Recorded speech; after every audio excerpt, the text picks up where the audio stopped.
radio for the masses. Headline edition, July 8, 1947. The Army Air Forces has announced that a flying disc has been found and is now in the possession of the Army. If the game is rigged, change the game. Game changer.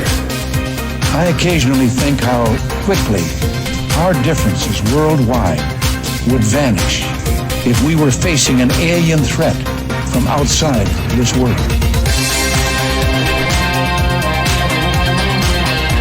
This is Fade to Black with your host, Jimmy Church, on the Game Changer Radio Network and KGRA, the Global Radio Alliance.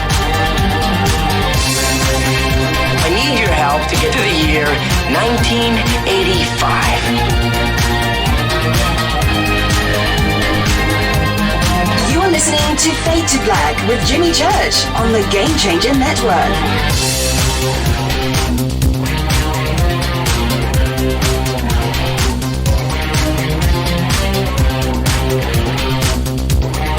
Good evening.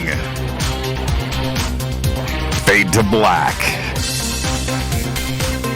Bespoke radio for the masses. Yeah, how you doing? How you doing? Today's Wednesday, May 20th. 2020, 141 days into the new year. Only 225 days left. We are live from a bunker somewhere in the middle of beautiful downtown Burbank, California. I would like to welcome everybody listening all around the world, all across the United States. Hither and thither, to and fro, back and forth, up and down, east and west, north and south, far and near. This is Fade to Black for KJCR, the Game Changer Network, and KGRA, the Planet. I'm your host, Jimmy Church. What is cracking, everybody? How you doing? You know what tonight is? Gobekli Tepe. That's what tonight is. Yeah, man. Dr. Robert Schoch is here for our Gobekli Tepe Special Event. Tomorrow night, Linda Moulton Howe. She's going to drop by and present all of her latest coronavirus COVID-19 research. That is going down tomorrow night. No fader night, no open lines tomorrow night.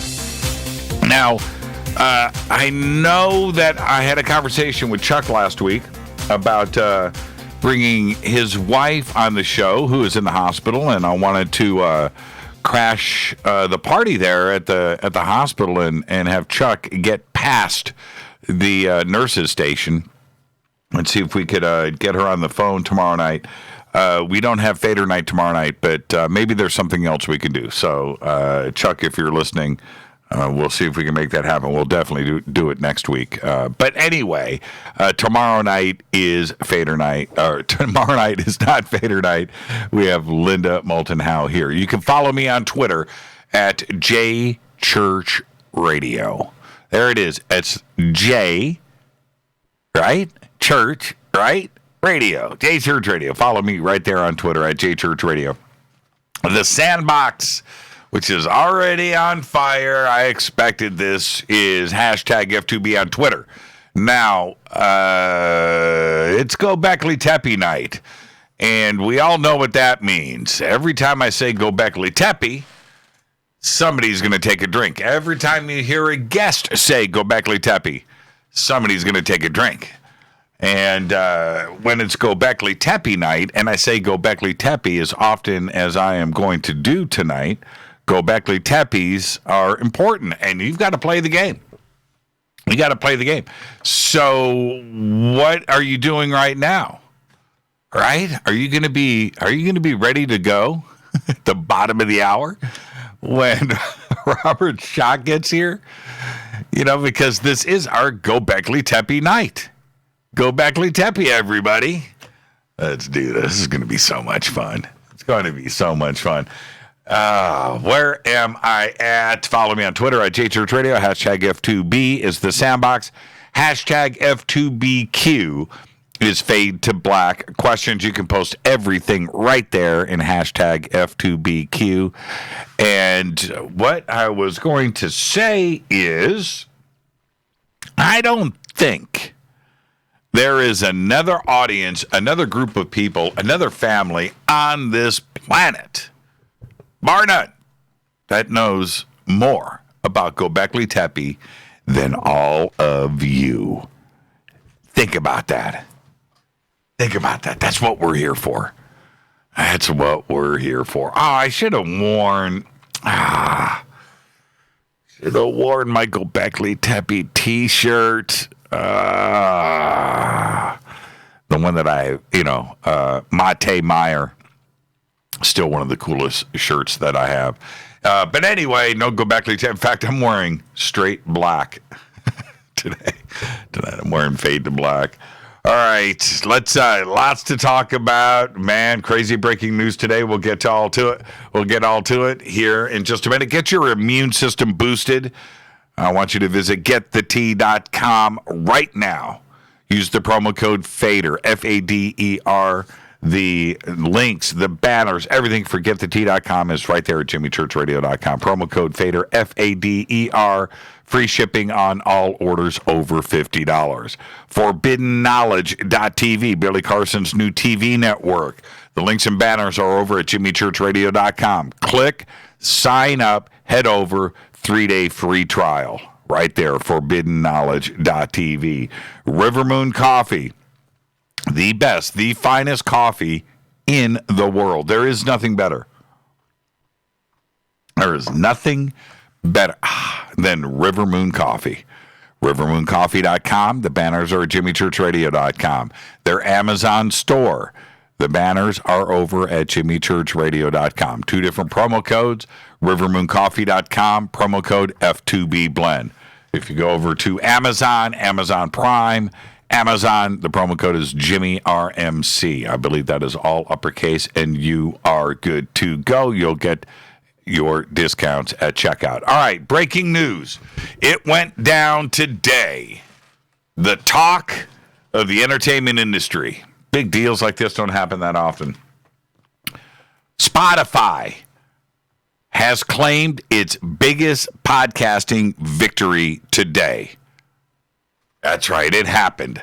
The Swedish streaming giant announced an exclusive deal with Joe Rogan, who has the #1 podcast in the world, in a deal worth $100 million. Details about the $100 million figure have not been revealed.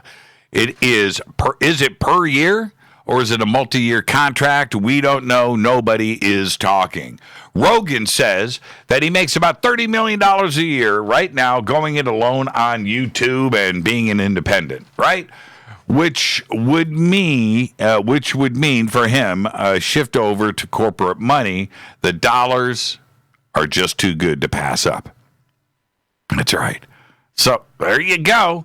It's a major pivot event for Rogan, who has kept his podcast, The Joe Rogan Experience, completely independent since launching it in 2009. He will retain ownership and full editorial control of the show, allegedly, which will be available on Spotify starting in September and become exclusive to the platform at the end of the year. The video version of the podcast, which currently streams on YouTube, will only be available in full on Spotify. Crazy.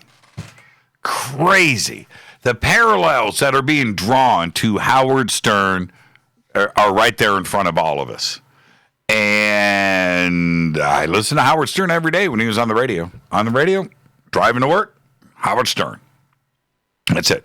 Howard was all over this country all the time for free. He had his book deals coming out. He was his movies. He was the king of all media, right?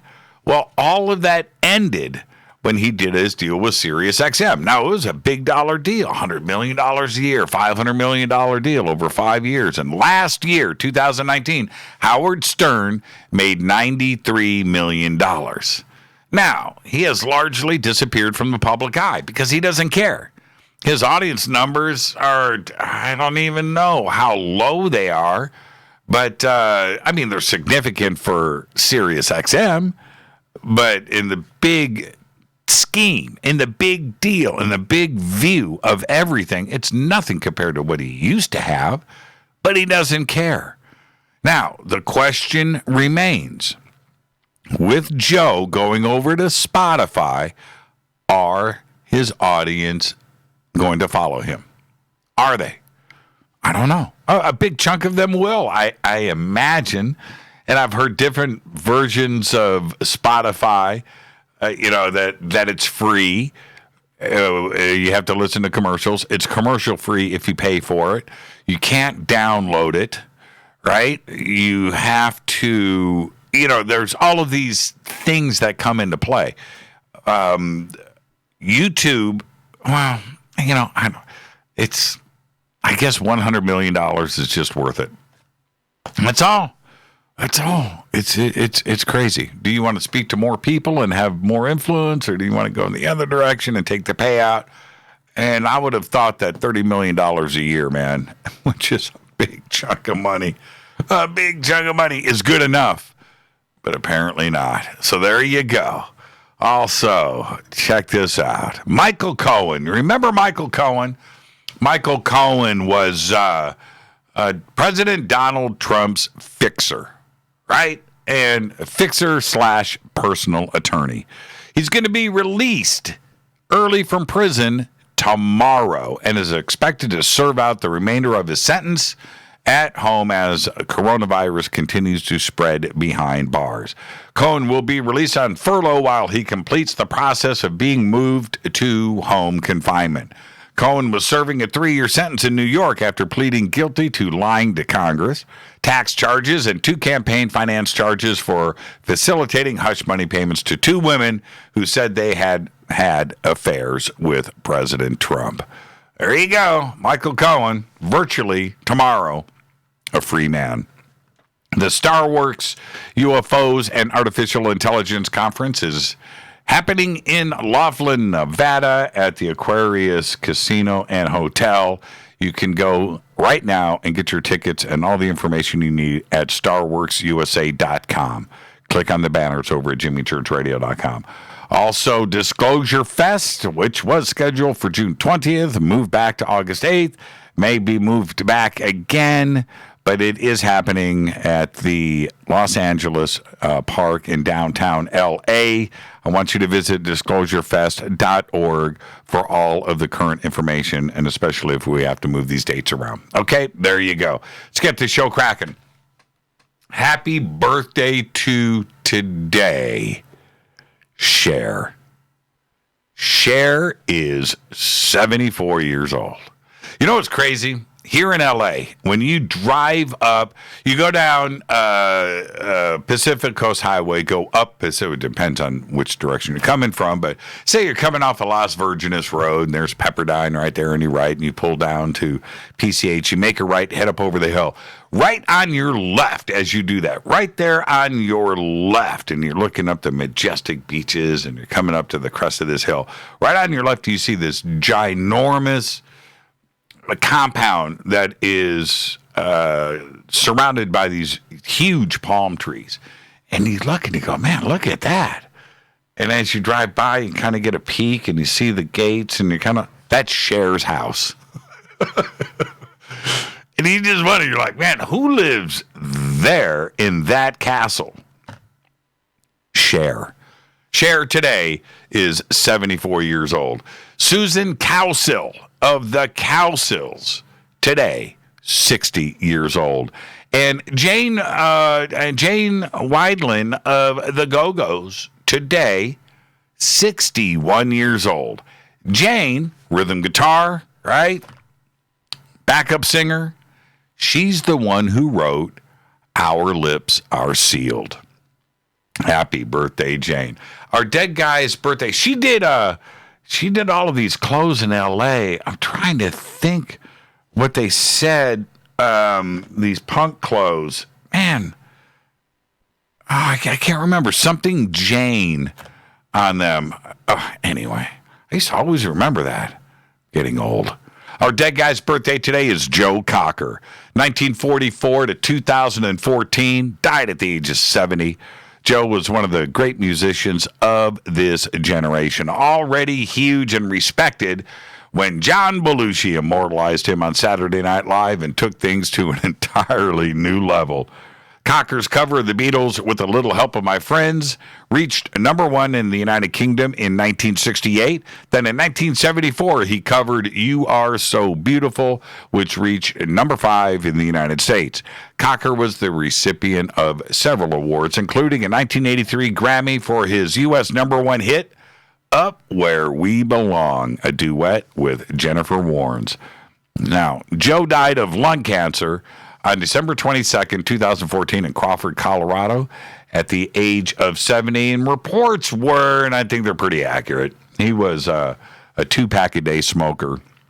He quit outright in 1991, but was taken out by lung cancer 14 years later. There you go. Happy birthday, Joe Cocker. On this day in history, 1956. The United States conducts the first airborne test of an improved hydrogen bomb, dropping it from a plane over the tiny island of Namu in the Bikini Atoll in the Pacific Ocean. Here's your fader fact. Here we go. Computers at a Soviet train station would randomly bug out, and nobody knew why.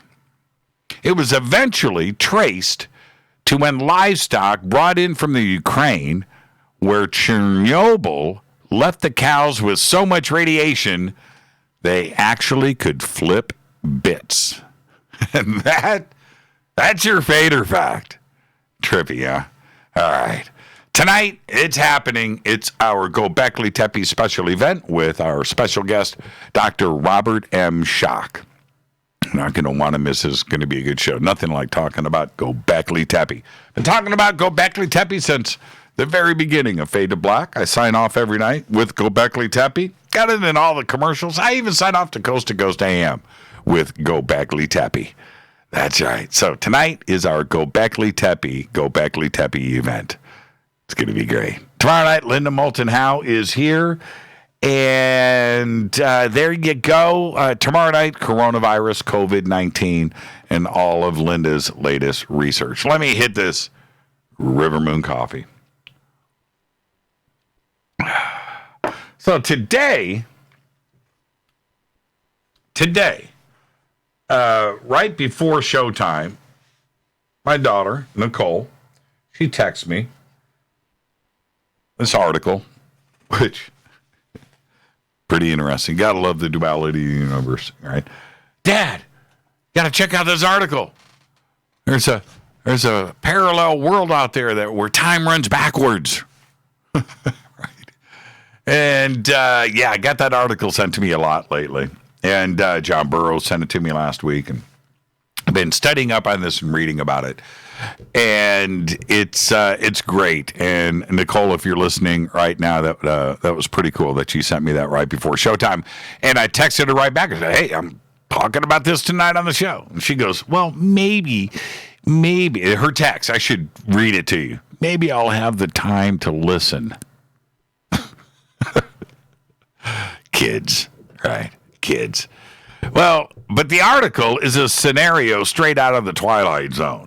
And this group of NASA scientists working on an experiment in Antarctica detected evidence of a parallel universe where the rules of physics are the opposite of our own, Superman's bizarro world. A concept of a parallel universe has been around since the early 1960s. Everybody's been talking about it. It's been in science fiction movies and TV shows, comic books. But, some physicists have been talking about it. But now a cosmic ray detection experiment has found particles that could be from a parallel realm, right? And they are saying it has been here since the Big Bang. The experts used a giant balloon to carry NASA's Antarctic Impulsive Transient Antenna, otherwise known as ANITA, high above the Antarctic, where the frigid, dry air provided the perfect environment with little to no radio noise to distort its findings. Well, a constant wind of high-energy particles constantly arrives on Earth from outer space. We know this. Low-energy subatomic neutrinos with a mass close to zero can pass completely through the Earth.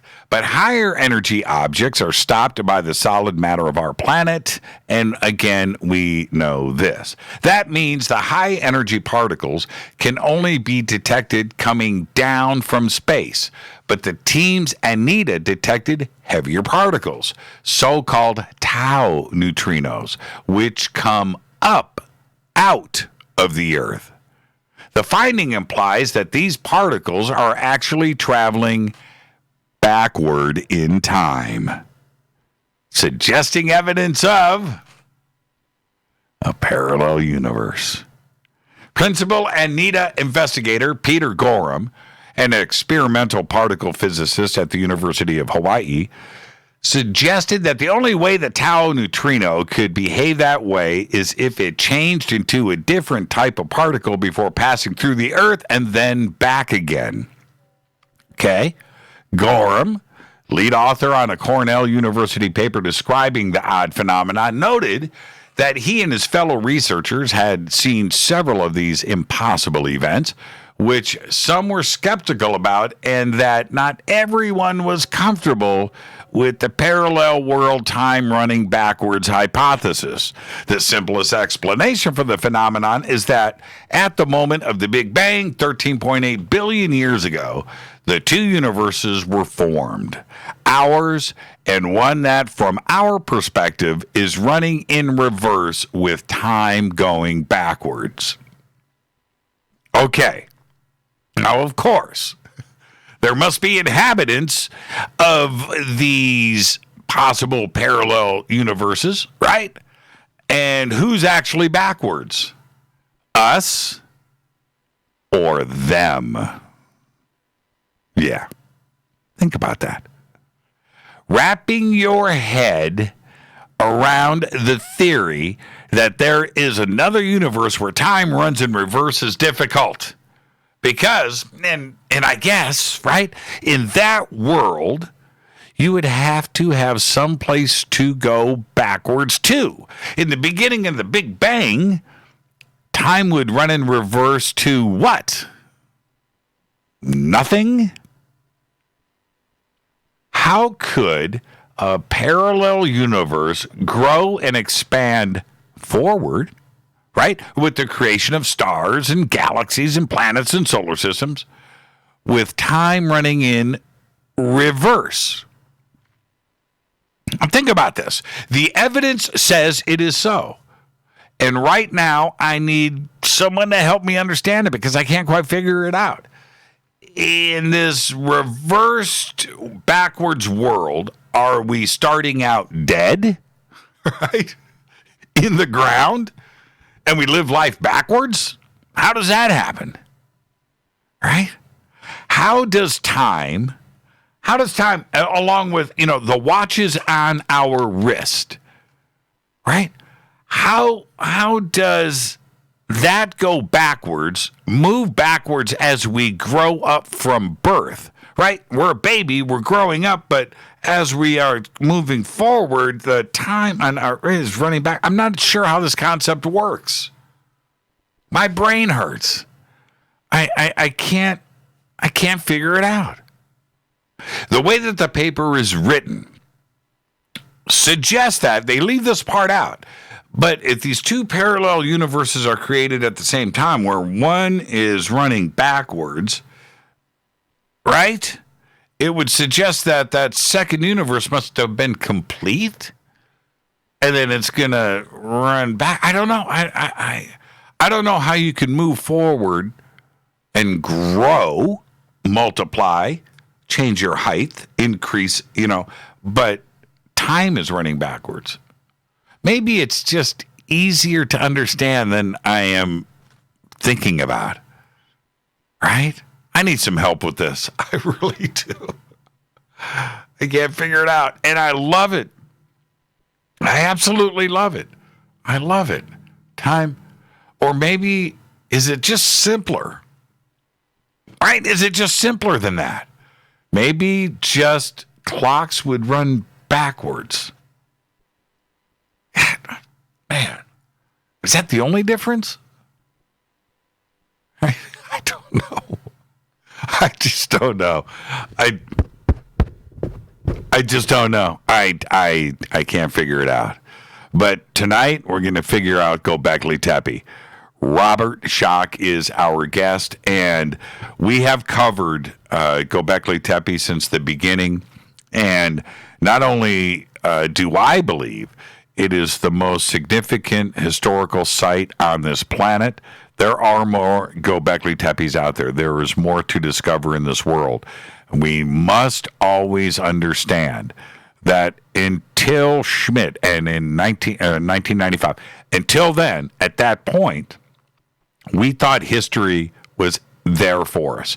We were told history started Mesopotamia, Egypt, 2700, 3000 BC. That was the beginning of everything. There's nothing else to see here. Move along.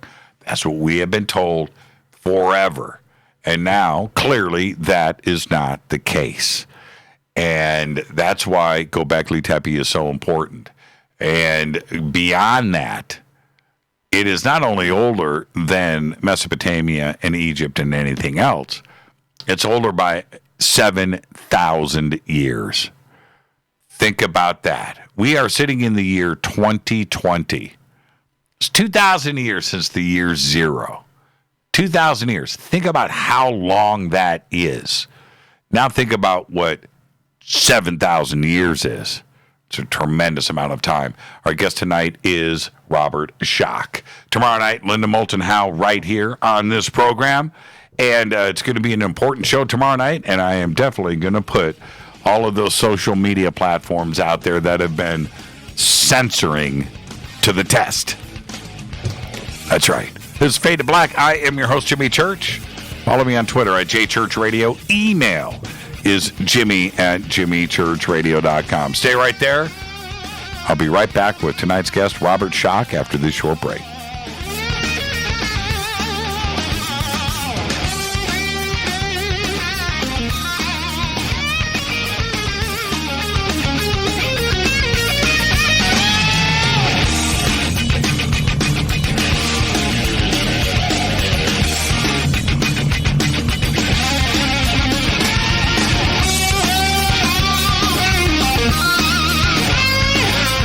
This is Nicole Church, daughter of you-know-who, and you're listening to Fade to Black on JimmyChurchRadio.com and the Game Changer Network. You're listening to Jimmy Church, Fade to Black. Fade to Black will now pause for alien identification. The station that talks the net. KGRA Radio.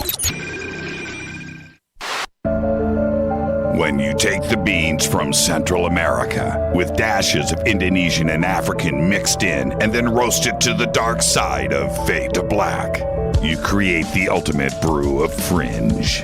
Introducing the Fade to Black blend from River Moon Coffee. Yes, River Moon's darkest customized roast was created for the love of Fade to Black. The alchemy of masterful roasting and smoking the beans is in every sip of this full-bodied, dark Java. I need my coffee dark, deep, with distinct bittersweet chocolate highlights, just like the bunker. Leaning further into the darkness of the roast is Fade to Black blend from River Moon Coffee. Just click on the banner at JimmyChurchRadio.com and use the promo code F2BBLEND for 15% off of your order today. Gobekli Tepe. This is Jimmy Church of Fade to Black, and you can get our podcast for just $2 per month. All you have to do is click on the podcast banner over at JimmyChurchRadio.com. OMG! People are jumping on board to the Life Change Tea Regiment. Brew, steep, and drink for a gentle, taste great cleanse. It's changing how they feel. See what everybody's talking about. Log on to getthetea.com. That's getthetea.com. Life Change Tea aids in digestive slowdown and helps people get moving down a healthy path. We won't make claims. We'll just let you decide. Experience is much better than a commercial anyway. If you want results, log on to getthetea.com and purchase your super strength cleansing tea. You won't be disappointed. And if you're looking for some mind-body suggestions, go to YouTube and punch in the search bar Health Matters Now. That's Health Matters Now. Put power into your health now. So, getthetea.com. That's getthetea.com for super strength tea. And YouTube, Health Matters Now. That's Health Matters Now for valuable suggestions. Getthetea.com. The tea that makes you go. 9 out of 10 geneticists agree. Fade to Black is not your father's radio show on the Game Changer Radio Network and KGRA, The Planet. Hi, this is Rob Reiner from Anvil, and you're listening to JimmyChurchRadio.com. What's up? I'm Chris. What up? This is Kyle Massey, and you're listening to Jimmy Church Radio.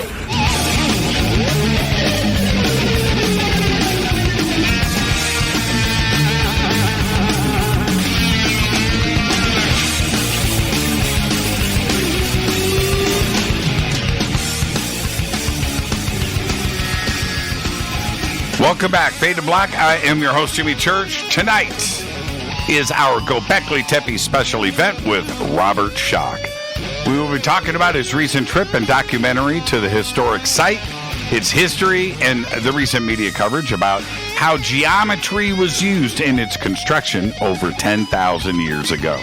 Dr. Robert M. Schoch, a full-time faculty member at the College of General Studies at Boston University since 1984, earned his Ph.D. in Geology and Geophysics at Yale University, his M.S. and M.Phil in Geology and Geophysics from Yale, as well as his degrees in Anthropology, B.A., and Geology, B.S., from George Washington University. In the early 1990s, Dr. Schoch, along with John Anthony West, recast the date of the Great Sphinx of Egypt from 2600 BC all the way back to around 10,500 BC by demonstrating that the monument has been actively eroded by water despite the fact that its location on the edge of the Sahara has endured hyper-arid climatic conditions for the past 5,000 years.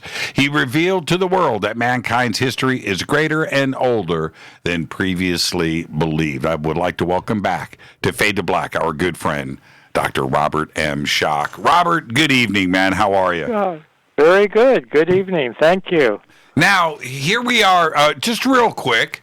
We don't have to spend any time on this, but I do want to check in with you, and everybody's wondering, A, how you're doing, and B, you're in Boston, which is full of universities. You guys have a couple of restaurants and then nothing but universities and school systems there. Well, we once had universities. Yeah, No, we still have universities, but in answer to your question, and I'll be honest, and I think I told you this, and I'm not trying to make a big deal of it, but the COVID-19 has really been hitting hard. My father actually was in Virginia. He was 88, but he was hit with it. He passed away from it. I'm not hiding that. So it's been sad. And in the Boston area here, all of the students have been sent home. So all of a sudden we have a really empty city. And I teach full time. All the classes have been moved to remote, and we don't know what's going to happen come fall again. Everything during the summer was canceled. As far as in person, everything is remote. Those that remain, the classes that remain, and we don't know about the fall. It really is hitting hard. Yeah, and when school kicks up, and everybody's asking this same question, we have to wonder about this. It doesn't matter if we're talking about preschool or kindergarten, elementary. It doesnment matter. The school systems across the country and certainly around the world can't be the same.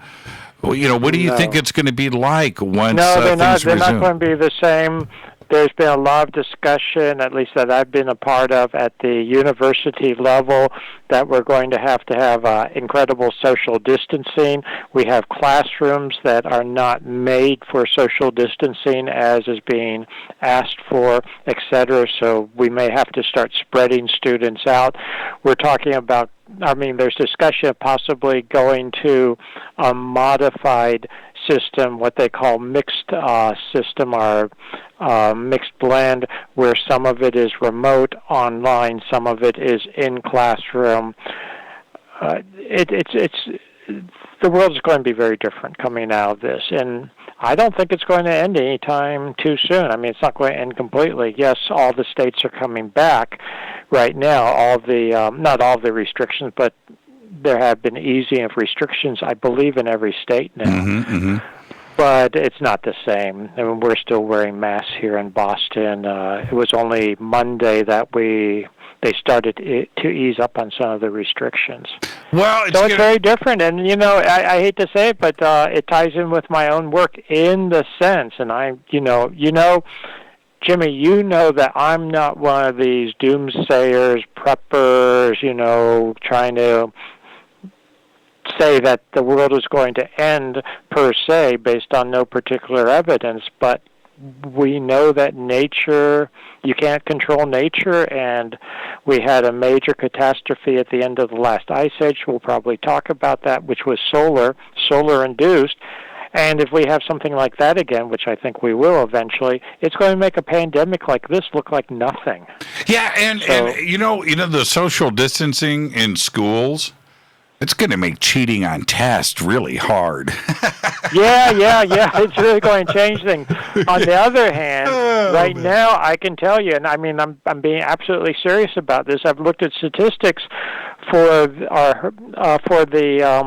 last semester, because we just came out of the last semester, right? And grades are sky high. Why? Because there was, quote, compassion, and students were gone. They had to leave during the middle of the semester, so the grading standards were not the same, should we say? That's not going to stay the same. That's not going to stay that way. That's interesting. And yeah, it is. But a lot of people felt bad for students who all of a sudden, there were students, let me put it this way, there were students who went home on spring recess and were never allowed back on campus. So they literally went home. They didn't necessarily take their books. Some of them did not take their computers with them, etc., because they thought they'd be back in 3 days or a week. Right. And all of a sudden they can't come back, and their things are packaged up for them and held in storage until it can be sent to them. It's just an insane situation. Yeah, and what about... So a lot of faculty ended up having a lot of compassion and saying, they understood that they couldn't get things done on time, et cetera, et cetera. We've got so much to discuss tonight, but the school situation, having a tenured professor right here from Boston University, it's an opportunity for me to ask questions, and one of them is this: if I was a parent that just dropped $50,000 a year on a college for my child to attend that university, and now the experience of living and being at school and on campus is removed, do I get my money back? How does that work? Or right? Or not. Right? Or not. Well, the answer is a mixture. Some of the money is being refunded. Now, I am not making these decisions. I'm not in the inside, so I'm only speaking in generalities. I actually don't know all the details, but a lot of it has to do with refunding certain things like dorm fees for part of the semester, sure, meal plans, that type of thing.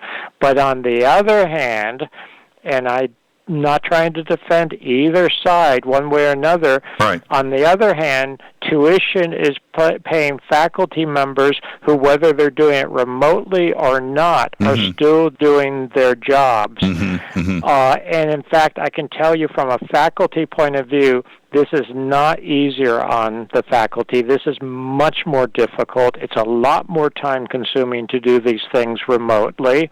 I'd much rather be in a classroom talking to the students and dealing with them in person. It's a much better experience for the students, but not to sound selfish, it's a lot easier dealing with students in person than trying to do it remotely and having meetings remotely with small groups of students or individually, or trying to give lectures and trying to get feedback and deal. It's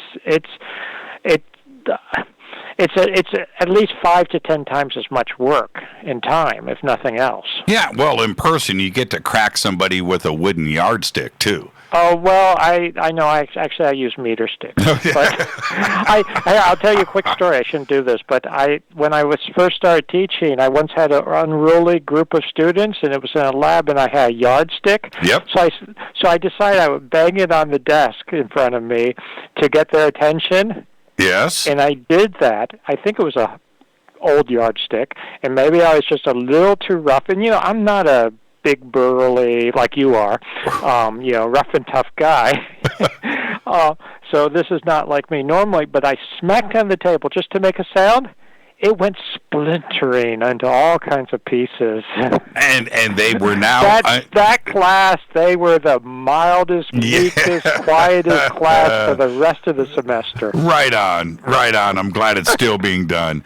Well, okay, this is a great way to, because you just brought up the last ice age. And as we get into this discussion tonight, we've got lots of exciting things to go over. And Gobekli Tepe is important to you and I so much. It's very important. I need to say one thing, can I? Sure. Because I heard your comments, your introduction to me, but I actually tuned in for the half hour beforehand, so I heard what you were talking about, which is incredibly interesting. But I don't want to say you made a mistake, but you said how Gobekli Tepe overturned things because it's so much older. I 100% agree, but you also know that I was talking about civilization going back much earlier, and of course you mentioned that in the introduction with the Sphinx. So I do believe this all ties together, and Gobekli Tepe confirms what John Anthony West and I have been saying for a very long time. Yeah, there's no question about it. And coming on the eve of you coming on the show, and I want the audience to know that Robert and I have been planning this now for a few weeks. This isn't something that was decided on yesterday. And so in that period, over the last 3 weeks, this big announcement popped up about the solar minimum, and that we are now entering a grand solar minimum. And this is something that most people have never heard of before. With all of the global warming conversations, whether it's natural or man-made and what is inducing it, that part of it can be left out. The point is, global warming is a discussion that has been going on for a long time. Now we have to talk about this grand solar minimum. And when you go and read through this, where they talk about these cycles of time, and it's right there, every 11,000 years, right? And you're reading and you're going, okay, here we go, right?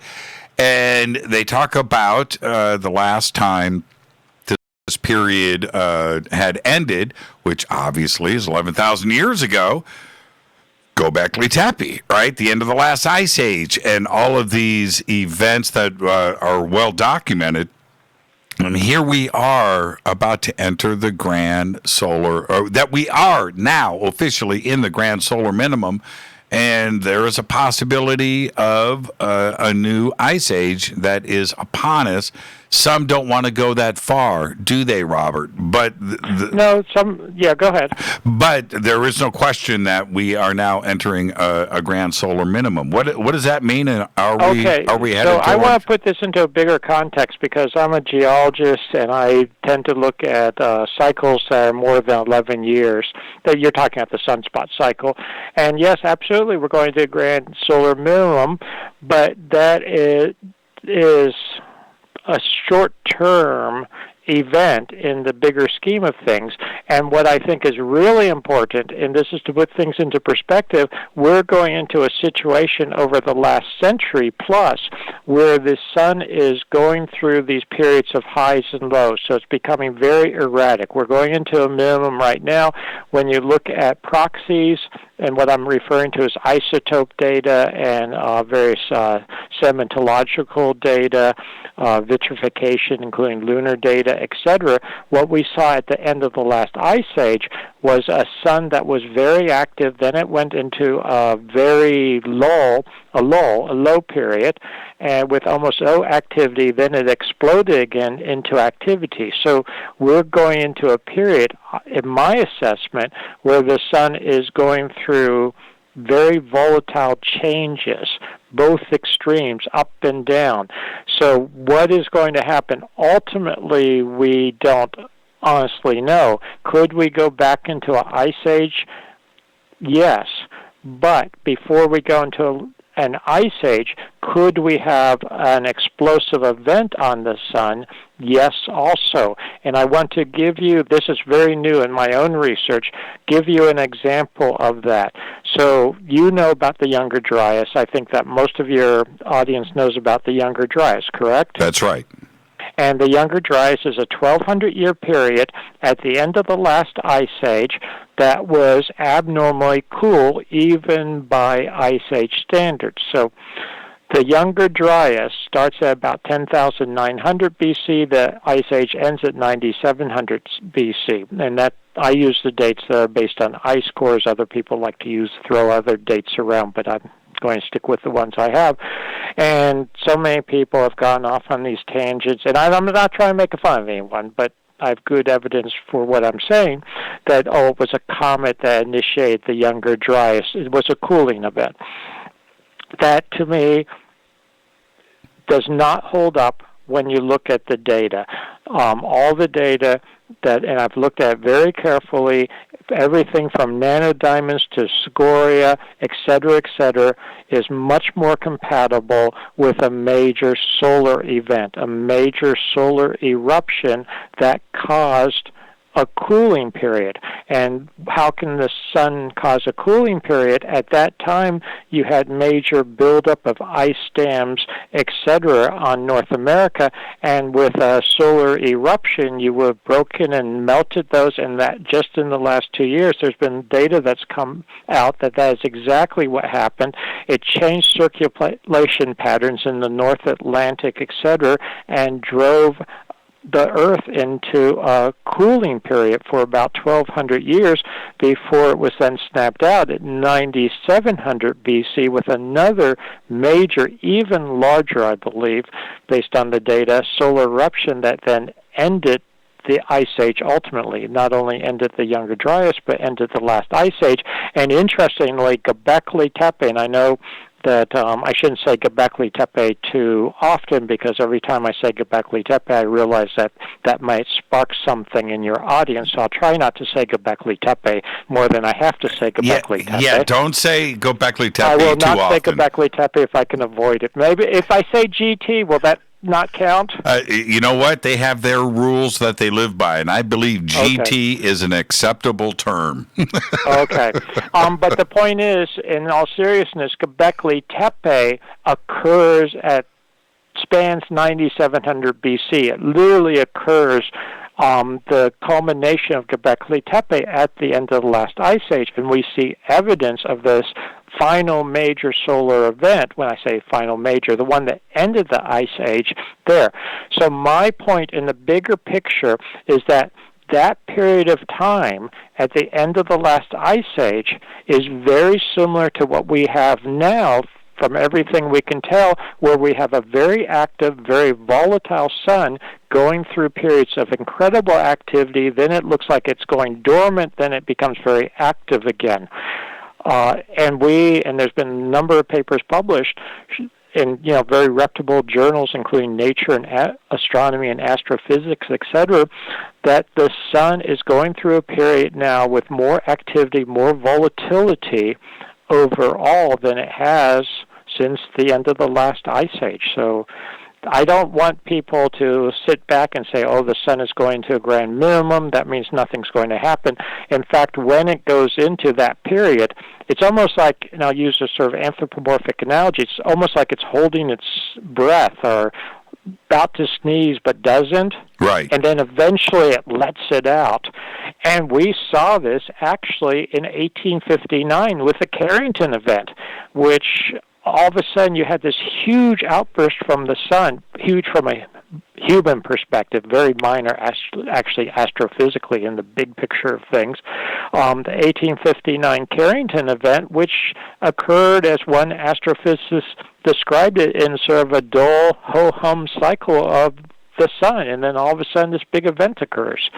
And that seems to be the case. There's now been events that have been picked up isotopically in 5,400 plus BC, etc., and they seem to correlate with, again, the same thing being a grand minimum and then an event occurring, a huge event occurring on the sun. So we should be very, very careful when we think about this and not draw some conclusions that I've seen some people want to draw, which is, the sun is going to do nothing now. It's going to go and be totally inactive. No, it could be very inactive, and then all of a sudden, boom. Now, what does that do? Two questions. What does that do with the stability of growing crops, right? Even a few degrees lower, nature is stable and is used to a few things, number one. And two, does this mean that the two could offset each other? The global warming by a couple of degrees or a degree or half a degree, and the grand solar minimum, which could decrease things by a half a degree or a degree, and we'll just meet somewhere in the middle. What can we actually expect? No, you're talking about, it'll be a happy medium. I don't believe that for a second, honestly. Right. Because what you end up getting, and this ties in with what I was just talking about, what you end up getting is a lot of volatility, and you get cold, hot, that type of thing. Even now, you get sometimes heat spells locally and cold snaps locally, because what's happening is you're getting a lot more disruption in the atmospheric system and in the global circulation system, including the oceans, which moderates and modulates temperature quite a bit. So you get a lot of, again, I'll use the term volatility and change. And what you want for growing seasons, nice growing seasons, is regularity. You don't want all of a sudden hot, cold. Hot, cold. You don't all of a sudden want warm, dry in terms of precipitation and rain. And what we're getting now is a lot of volatility. Look at what happened. Where is it? These dams that just broke in Michigan. Yes, in the news today. Right. And that was because of too much rain, right, as I understand it. And all of a sudden, they just couldn't hold it. The ground gets absolutely soaked, et cetera, et cetera. So you don't want these extremes. You don't want these changes back and forth. You want nice, moderate consistency, especially not just for growing seasons, for natural ecosystems. Natural ecosystems can handle things better, but we don't use natural ecosystems to raise our food nowadays. We do agriculture. We do artificial agriculture, so much monocropping, big business, big industry agriculture, and the slightest little blip can just wipe that out completely. The season's a little too long, a little too cold, a little too dry, a little too hot, and we are at a we humans with 7.7 billion or whatever. I don't even think we actually know how many humans are on Earth because some of the counts may be undercounting, but somewhere in that range, approaching 8 billion. I mean, we're just stretching everything to the limits, and again, I don't want to sound the wrong way, but this COVID-19 issue in America right now, I think shows how we just don't have the stockpiles and resources. Everything has gone to just in time, produce it just as quickly, only as quickly as you need it, etc. We don't have the backup and the support and the stocks on hand if something fails. Yeah, and that applies very much to the food supply. Yeah, it's a very sobering wake up call. There's no question about that, and not only how fragile the ecosystem is, but it lets us know that we absolutely, as advanced as we like to think we are, we don't have any control. We don't have any control. The earth, the sun, whatever, nature is always going to do what it wants to do, and you don't have control. Exactly. And I do want to stress once again, the ecosystems are very, very fragile, but natural ecosystems can be fragile. The human-created artificial ecosystems that we call agriculture, etc., are even more fragile. And then we're doing all kinds of stupid things like destroying the base of the terrestrial ecosystems. What I'm referring to is soil. I was talking to Katie, my wife. You know Katie. We were talking about this, I think, just yesterday, perhaps, where studies have shown or have calculated that we only have a few decades left worth of soil the way we're going at it, and a lot of it has to do with glyphosate and pollution and artificial, pesticides. Glyphosate's one of the big ones, Roundup. Well, and this is we are just, This is a great segue. We're going to head to a break right here, but this is a great segue into not only Gobekli Tepe, but the origins of Gobekli Tepe and the ending of the construction of Gobekli Tepe. Everything is connected. Our guest tonight, Dr. Robert Schoch. Let's take our break right here. I am your host, Jimmy Church. It's our Gobekli Tepe special event. Stay right there. We'll be right back. Dr. Robert M. Schoch. His website is right there at jimmychurchradio.com. You can click on it. And my email is jimmy@jimmychurchradio.com, and Twitter is @jchurchradio. You can join the conversation at hashtag F2B. I'll be right back. Stay with us.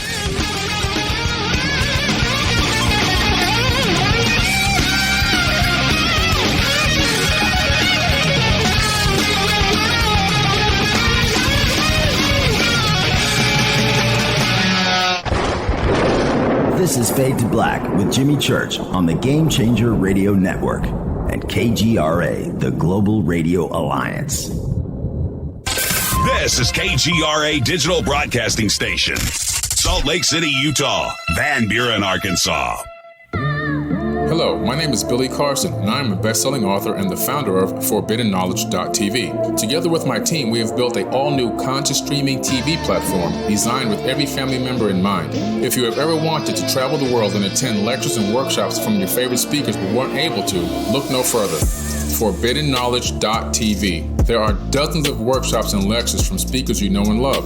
We have also included amazing categories to assure that your consciousness is entertained and elevating on a daily basis. Amazing interviews, ancient history, ascension knowledge, wisdom teachings, documentaries, conspiracies, mysteries, health and fitness, conscious cooking, meditations, finance, yoga, and so much more. To start your free trial on any mobile device or computer, surf to ForbiddenKnowledge.tv. That's Forbidden Knowledge with the number 4, ForbiddenKnowledge.tv. Again, visit ForbiddenKnowledge.tv today. Introducing the new Surfer Music app. Listen, fade or not, you know I love my music. This is my go-to for all things notes. The Surfer app is a brand new concept in music listening. Surfer is free, providing unlimited access to thousands of live streaming radio stations.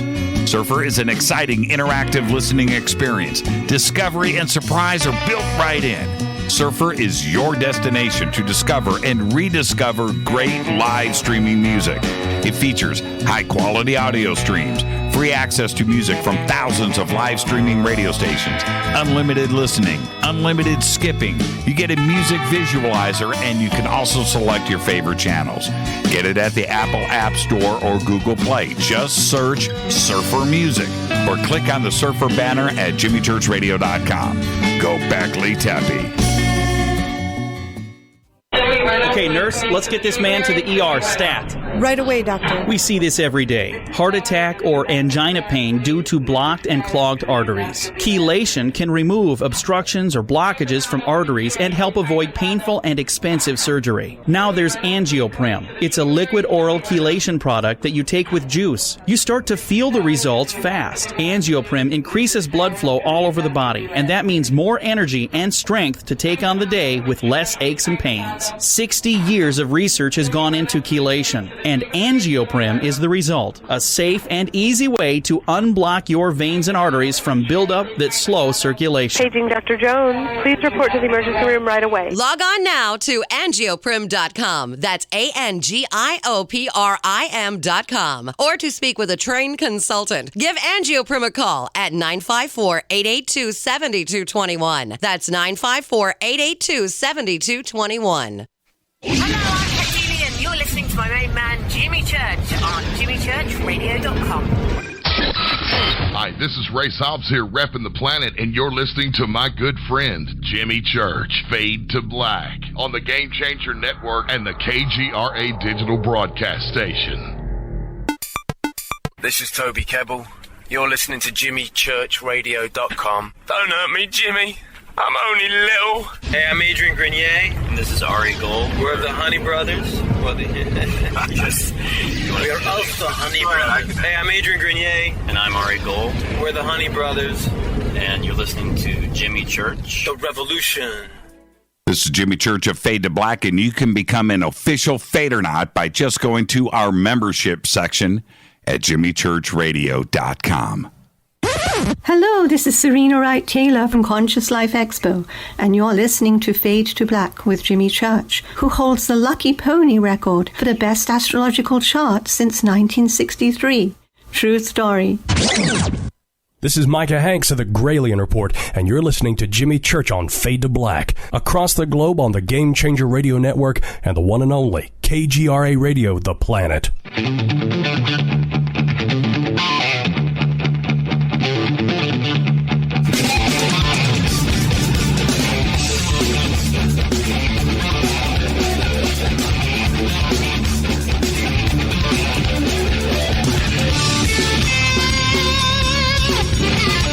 Welcome back, Fade to Black. I am your host, Jimmy Church. Tonight, our Gobekli Tepe special event with Dr. Robert M. Schoch. Want to remind everybody, tomorrow night, Linda Moulton Howe will be here. We're going to talk about all of her latest research with coronavirus and COVID-19, but tonight it is Dr. Robert M. Schoch. Now, Robert, you just got back from what is now modern-day Turkey and the site there at Gobekli Tepe where you were shooting a documentary. And why don't you tell us about that and what is the basis of the documentary? Okay, that sounds very good. And before I do, I just wanted to mention, I know you said that people could connect to my website from yours, which is great, but in case they have problems or if they want to know my website, can I put that in? It's sure. Robert Schoch, RobertSchoch.com. And I mention that specifically because if they go there, the first tab or the first sort of promo button on it will take them to a trailer just under 3 minutes, trailer based on the filming that we did in January of this year in Turkey, including some shots of Gobekli Tepe. So we were there in January, just before the COVID virus hit. It was actually, I guess, starting to spread internationally while we were there, but we got back into New York just before the big, the hubbub over it. So that was good timing, but bad timing, because I was hoping to be in Egypt and elsewhere instead of, no offense, Jimmy, but instead of speaking to you, I was planning to be in Egypt right now, working on the documentary also, but of course COVID intervened.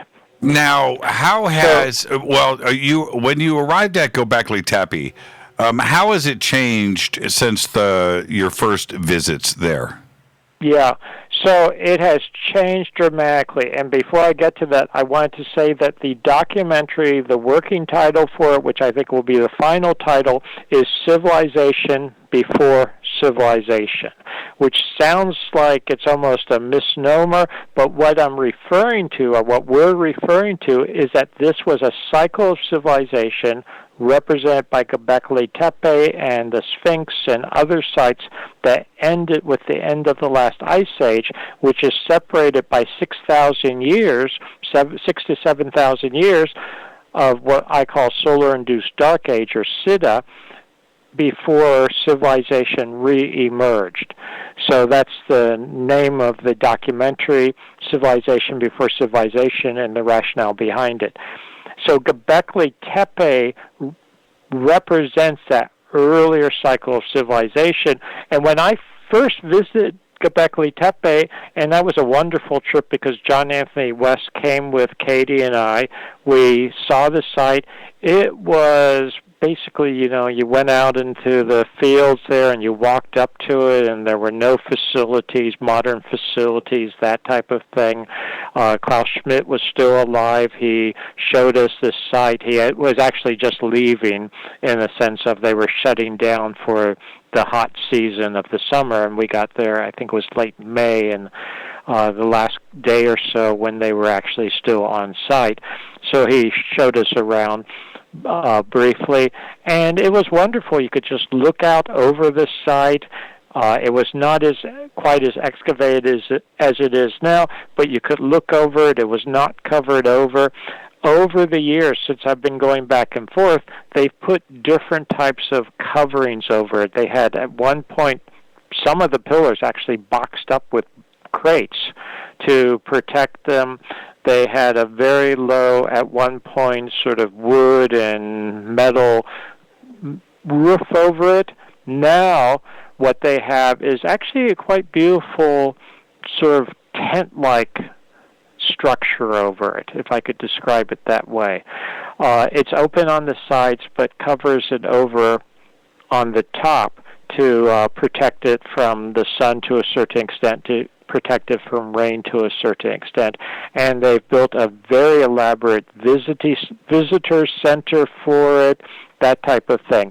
And Katie is actually reminding me that if people go to my website and they look at what's called the SIDA article and scroll down, they can see some pictures that we took in January of the modern covering. So they've done a very nice job with it because they know that they have something very, very important there. And as I said, they now have facilities. You can actually use the toilet, that type of thing, when you go to visit it.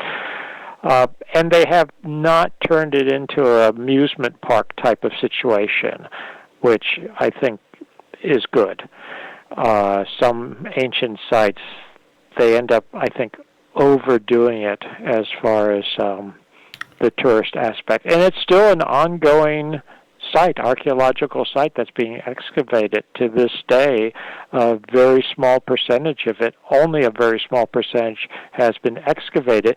So something that I think we all need to keep in mind with any type of preliminary interpretations of this incredibly sophisticated site is that it is not fully excavated. In fact, it's not even half excavated. It's not even a quarter. To this day, a lot of people estimate, based on the geophysics of how many stone enclosures are there, how many circles of these megalithic stones might be there based on geophysics, that only 5% or so may have been uncovered. And you look out from Gobekli Tepe, and there are all these other hills around there, which Klaus Schmidt, I remember him saying this very distinctly, he thought that many of those, if not all of them, were other artificial low mountains, if you would, low hills and mountains that have sites under them. And so far it's been demonstrated with preliminary studies that he may well be right. So we're talking a huge complex going back 12,000 years, and it on so many levels just boggles the mind. Well, with Gobekli Tepe, and let's actually start the conversation here. Its location is modern-day Turkey, but historically speaking, it is located in the middle of the Armenian highlands, and which stretched, from sea to sea, right, from east to west across a huge swath right there of the Middle East, and bordering to the north, which would be another section of what is now modern-day Russia or the Soviet Union and even China. But that being said, historically, that is the foundation, and everybody wants to know who built it.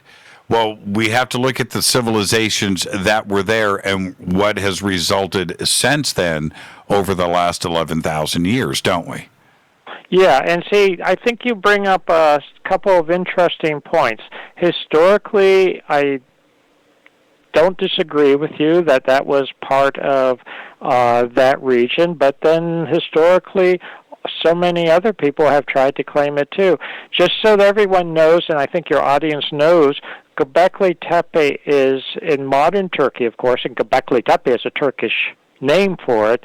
The Armenians tend to use a different term for it. They tend to call it Portasar, if I'm pronouncing that correctly. But essentially, the two terms mean essentially the same thing.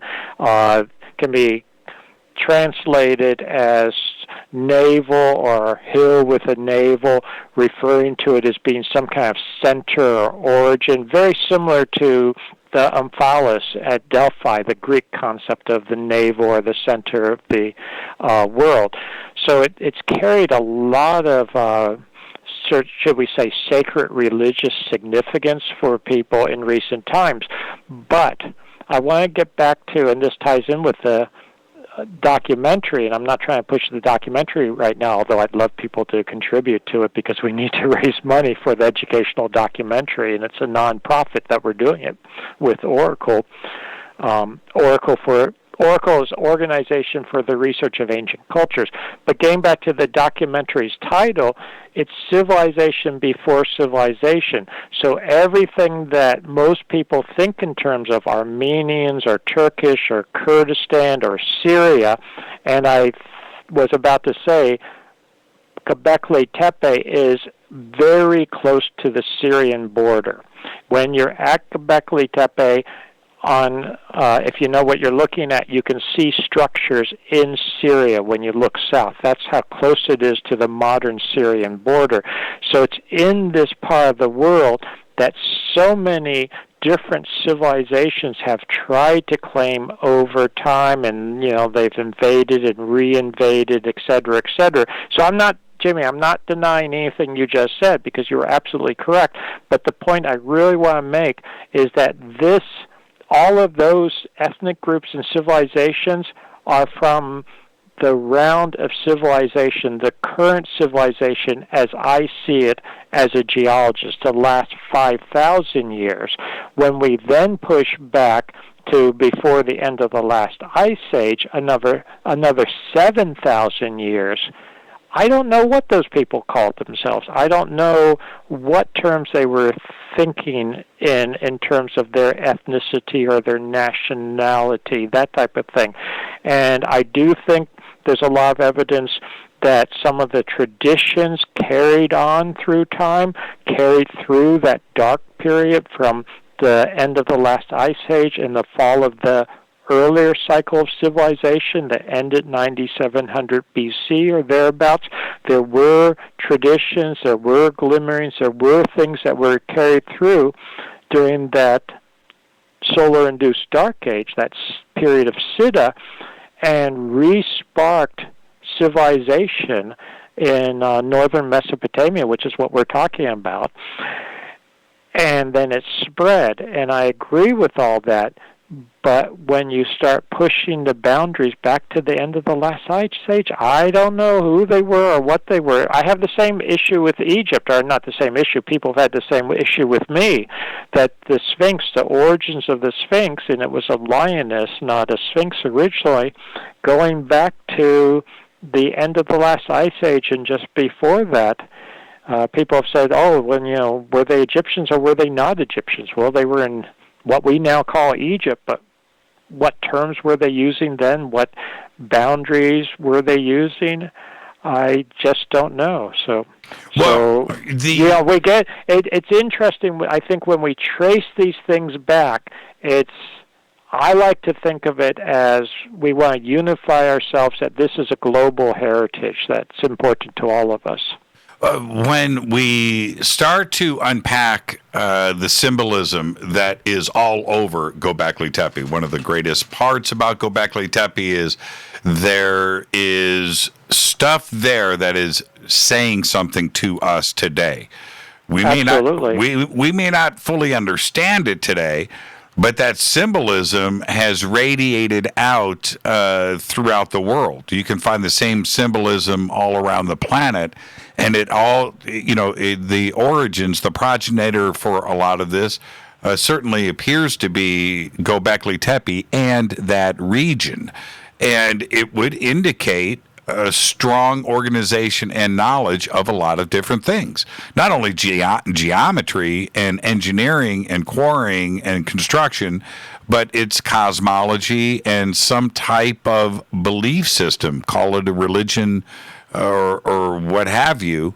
It seemed to be very strong in intelligence, which Stone Age man wasn't supposed to have, right? Oh, I think that we have, when I say we, not you and I and people listening to this show, but I'm talking we in the sense of the broad, we, academia has so long, and I have been opposing this now for decades, as you know personally, my story, that they have underestimated the intelligence, the sophistication, the abilities of people 10, 12,000 and more years ago. And you're absolutely right. We see in the region of Gobekli Tepe and Gobekli Tepe itself this center of learning, of knowledge, of activity that is so incredibly sophisticated, and we see remnants of that and symbolism from it, etc., and I think even spreading throughout not just the Middle East, but spreading throughout the world from it. It's interesting when people talk about this and talk about centers and origins and things going back so far in time, the classic response from the academics has been that it can't be, that goes against conventional thinking, it goes against the paradigm. We interviewed, I should say, for our documentary, a professor at Harvard in February, just before COVID hit, as soon as we got back from Gobekli Tepe, about these things. His name is Professor Michael Witzel, and he wrote a book called On the Origins of the World's Mythologies, and on the origins of the world's mythologies. And one thing he contends, and I'd come to the same conclusion independently, but he really laid it out. That's his field, looking at those types of things and looking at Sanskrit, et cetera, how you can trace back core commonalities to well before the end of the last ice age. And that it didn't all just happen in the last 5,000 years, but you can trace back all these things to an early period when you look at the legends and myths, or whatever you want to call them, many of which I think are not so mythical. They're based on a real foundation. And then what you were just saying, I 100% agree with, the symbolism that you can trace back, and then you can see remnants of it right up to the modern day, or the continuations of these things right up to the modern day. So we have been so influenced by them. I want to point out that when you go to Şanlıurfa, or Urfa, as it's known, the city of Urfa, there's a beautiful museum there, incredible modern museum that has artifacts from Gobekli Tepe, and they also have dioramas where they reconstruct what the Gobekli Tepe people were doing. They show some of them cutting out the pillars, that type of thing. Right. And they make them look like these primitive cavemen. It's really, and I'm not trying to make fun of anyone, but it's just not the way I see it. So they sort of dumb them down, and they call them hunters, gatherers. On what basis, I can talk about on what basis they say that, but I disagree with it. And they have a tendency to sort of play up that they were primitive, that they fit what people, the academics, have wanted to make of them in the past. Yet when you look at the Gobekli Tepe sculptures, or you look at this sculpture that was found in Urfa during a construction project, that is a human, life-size human statue going back to Gobekli Tepe times, 12,000 years ago. It's commonly called Urfa Man, and there's actually, you can see it on the little trailer there. I mean, he's incredibly sophisticated. He's not some hairy, caveman, and this is how they depicted themselves. They were carving sculptures of themselves, and it's very different. What they're telling us, bluntly and directly, with what has survived, is very different than the academic preconceptions that certain people won't let go of. No, they won't. The dogma is so entrenched. And here is what is so interesting. I mean, they're going to have to change those dioramas.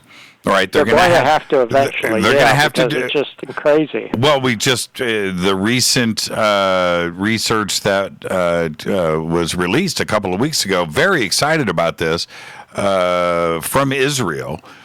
Stating quite clearly, after they've run the computer simulations on the constructions of Gobekli Tepe, that a thorough understanding of geometry was used in the construction of Gobekli Tepe. The cavemen that are depicted are not doing that. No, illiterate cavemen are not planning these incredible megalithic structures with precise layouts, orientations, etc., etc.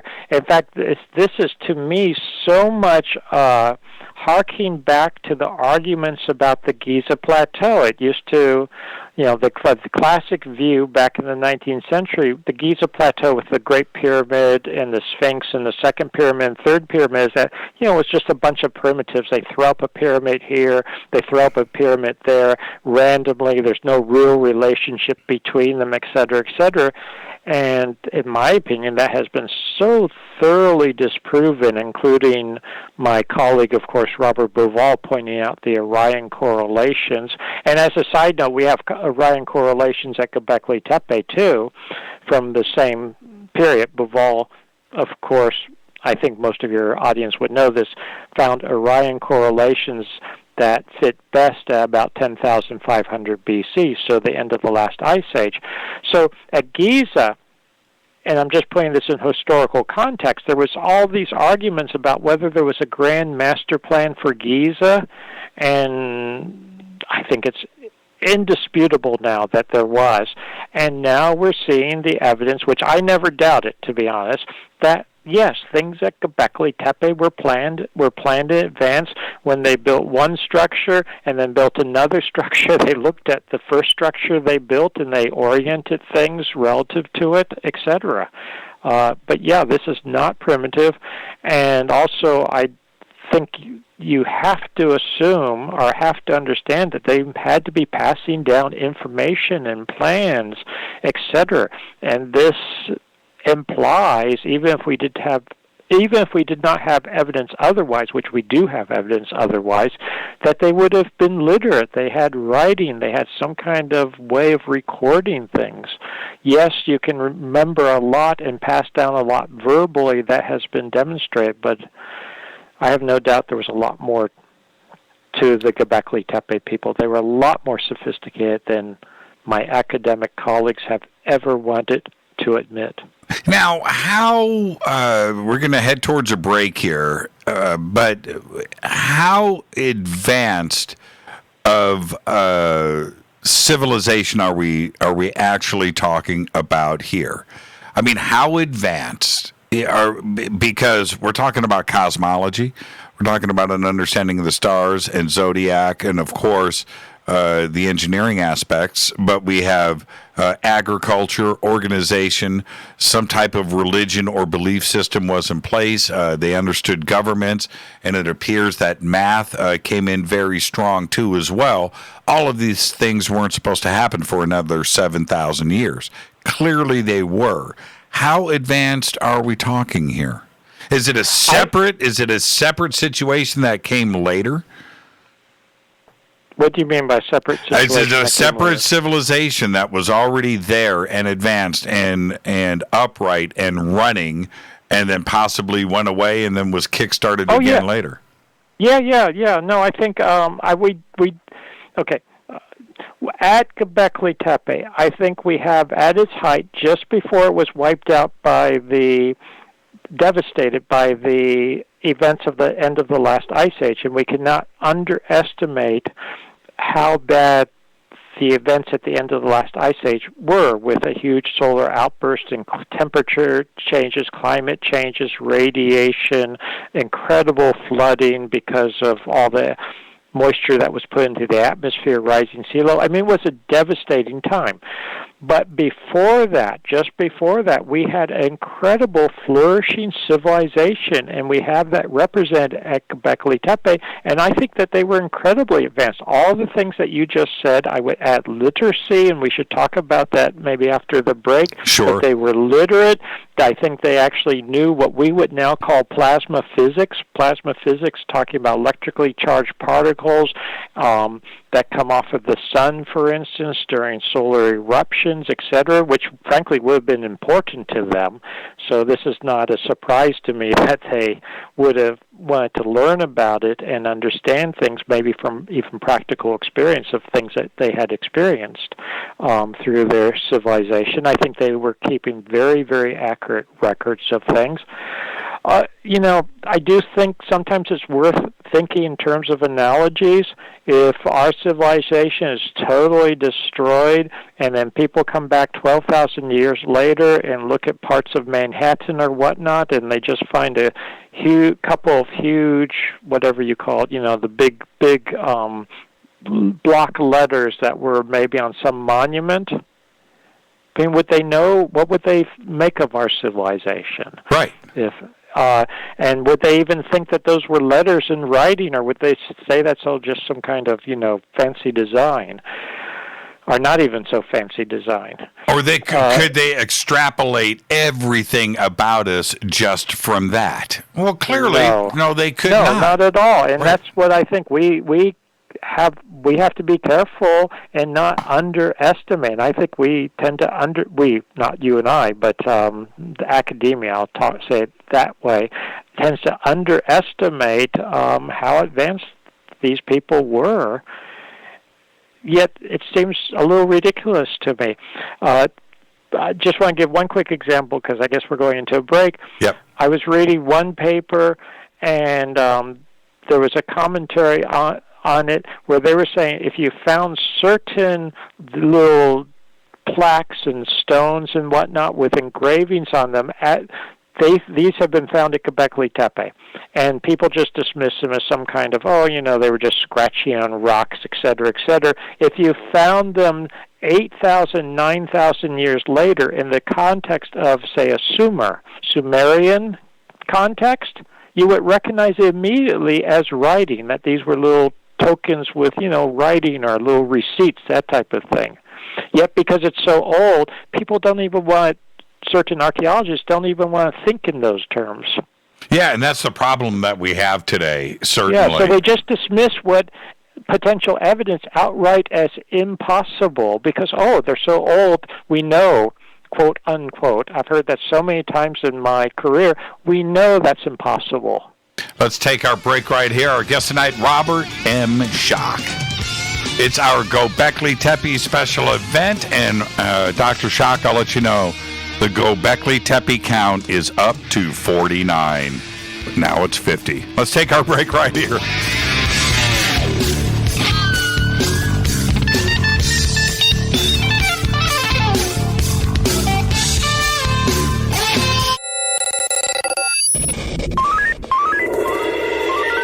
Way out here, we listen to Jimmy Church. You're listening to Fade to Black. Always on the edge of the hottest alternative talk. Jimmy Church with Fade to Black. KGRARadio.com. ¿Qué tal, mis amigos? Yo soy Mario Carson, el tiburón, y los invito para que escuchen a mi buen amigo Jimmy Church Radio. ¡Claro que sí! Do you want to be an official Fadernaut? Of course you do. This is Jimmy Church of Fade to Black. Just go to our membership section at jimmychurchradio.com. Introducing the new Surfer Music app. Listen, Fadernauts, you know I love my music. This is my go-to for all things notes. The Surfer app is a brand new concept in music listening. Surfer is free, providing unlimited access to thousands of live streaming radio stations. Surfer is an exciting interactive listening experience. Discovery and surprise are built right in. Surfer is your destination to discover and rediscover great live streaming music. It features high-quality audio streams, free access to music from thousands of live streaming radio stations, unlimited listening, unlimited skipping. You get a music visualizer, and you can also select your favorite channels. Get it at the Apple App Store or Google Play. Just search Surfer Music or click on the Surfer banner at jimmychurchradio.com. Gobekli Tepe. So, you love talk radio? Then you'll love TalkStreamLive.com. TalkStream Live is always on, 24/7 with the best streaming talk shows. Find your favorite talkers and discover some new ones. It's free, readily available online or on mobile with any smartphone or tablet. Finding your favorite talk shows all in one place has gotten a whole lot easier. Just go to TalkStreamLive.com. Be sure to download the free apps from Google Play or the iTunes App Store. You listen to us, and we listen to you. And so does the CIA. KGRARadio.com. If you have hard water, the lime scale not only leaves white spots, it clogs pipes and breaks down appliances, costing you hundreds of dollars in energy and wear. Eliminate lime scale and other water issues like brown staining and bad odors with HydroCare water products available from Wave Home Solutions. Wave's affordable water systems don't use salts or chemicals. You'll love the way your water tastes, smells, and looks. Satisfaction guaranteed. For more information, go to bestwater123.com. That's bestwater123.com. Are you intrigued by paranormal talk radio? You'll love the new paranormal radio app from TalkStream Live. You'll find a great selection of talk shows covering UFOs, ghosts, strange phenomena, and much more. Download the paranormal radio app now and start listening to the very best in paranormal talk entertainment, including the network you're listening to right now, the Paranormal Radio app, free in Google Play and the iOS App Store. You are listening to Fade to Black with Jimmy Church on the Game Changer Network. Oi, oi, I'm Reese Evans. You're listening to Jimmy Church. This is Revolution. The revolution will not be televised. The revolution is on radio. Ciao.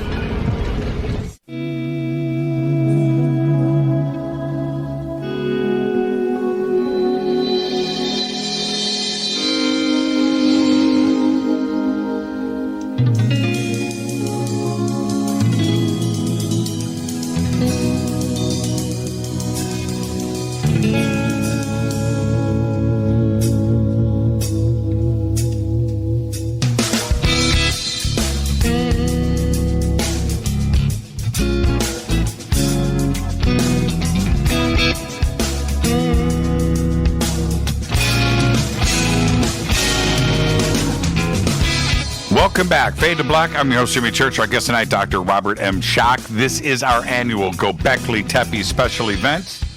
And this is where we're going to go now. And I want everybody to just digest what I am about to say. That, especially here in the United States, we don't have a concept of history here.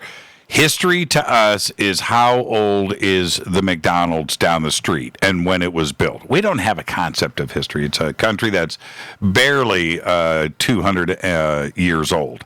But in that part of the world around Gobekli Tepe and certainly Egypt and Mesopotamia and Persia and heading over to Armenia, things are really old.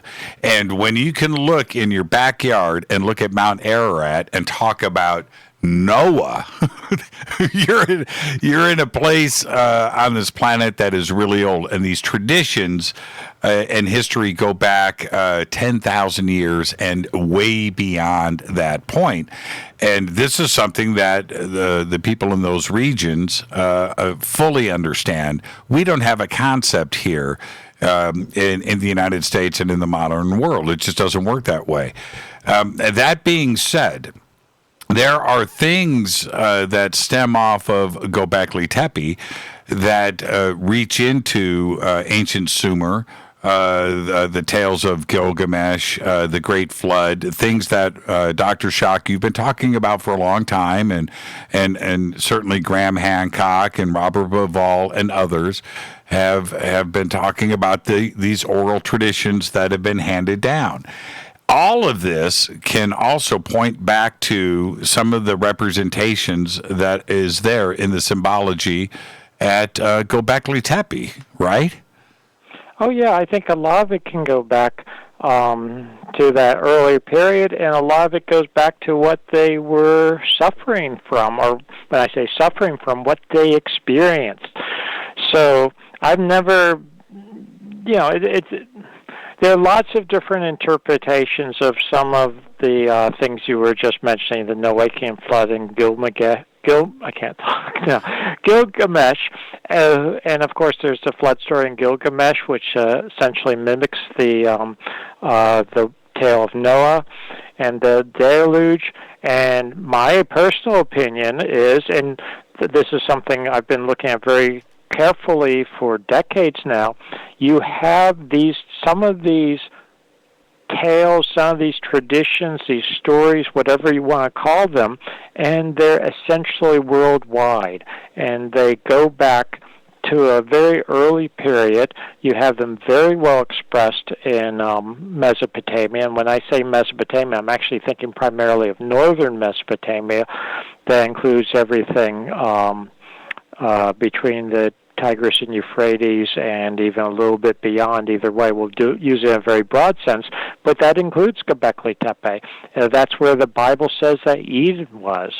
I'm not claiming that Gobekli Tepe is the Garden of Eden, but certainly was in the Eden area. You just mentioned Ararat, which is in traditional Armenia. It's now technically in modern Turkey, but again, these national boundaries, those are modern. That's right. Even if they go back thousands of years, they're modern. So I think we have to ignore that when we're talking about these very ancient traditions and ancient civilizations. And it ties in, and this is one of the beauties for me personally as a geologist, it ties in with the natural Earth cycles and natural Earth history. So in my personal opinion, the whole concept of Noah's Ark and Gilgamesh and the flood there and other flood traditions we have, it ties in with real events that, in my assessment, were happening at the end of the last ice age, with the ending and the climatic changes and the floods that we know occurred. We have independent evidence of that geologically, not just sea level rises, but actually land floods, etc. So it starts to tie in, and for me, it means that these people are not just making up fancy stories for religious purposes that have no real basis, but they are passing on genuine information, genuine knowledge, which is part of their religious beliefs and philosophy, but that's not in any way to belittle it. In fact, I don't belittle religion at all. I think genuine, true religion has a foundation in science. I go back to, you know the name, I'm sure, but John Anthony West and I often would talk about Schwager de Lubitsch, and John Anthony West would talk about Schwager de Lubitsch and the concept that he promulgated of sacred science, that ancient people combined together what we would call religion, philosophy, science into a unified whole. And that is, to me, one of the very important aspects of a site like Gobekli Tepe. It's not just the world's first temple. I actually get really bristly when people call it that, because to me that demeans it. That demeans all the other aspects of a site like Gobekli Tepe and the Gobekli Tepe people, who I believe were so advanced technologically and scientifically. It wasn't just a bunch of, religious cult fanatics, if you would. Well, there are. Let's talk about some of these symbols, and I'm watching Twitter. I love the level of knowledge and interest in Gobekli Tepe with this audience, and there are a couple of things there that I want to address directly. Okay. One of them, and I know that you worked with Vazgen over there, and what a wealth of knowledge. And when you're walking through Gobekli Tepe today, and you see one of the symbols there, and there's a sculpture there that is they classify as sculpture 0. That one has an upside down U, which is the Armenian letter Vo. Upside down U, and underneath it is what looks like a regular U. But the two symbols joined together are a symbol of the universe. And it could be a symbol of the universe. Something I want to point out that there's a lot of symbols can often carry numerous meanings simultaneously. We know that even for today. Sure. And they're very powerful. You can actually, I once got very upset when I was attending a lecture, and the guy went on and on about if you can't say it in words, then it doesn't exist, or I forget how he said it. No, in fact, I would disagree with that. There are some things, some concepts that you can express in art and symbolism, etc., in non-just linear words, that are very, very powerful, very expressive, but you can't necessarily put them into words that you can say over a radio program, not to put down a radio program. But I'm sure you know what I mean.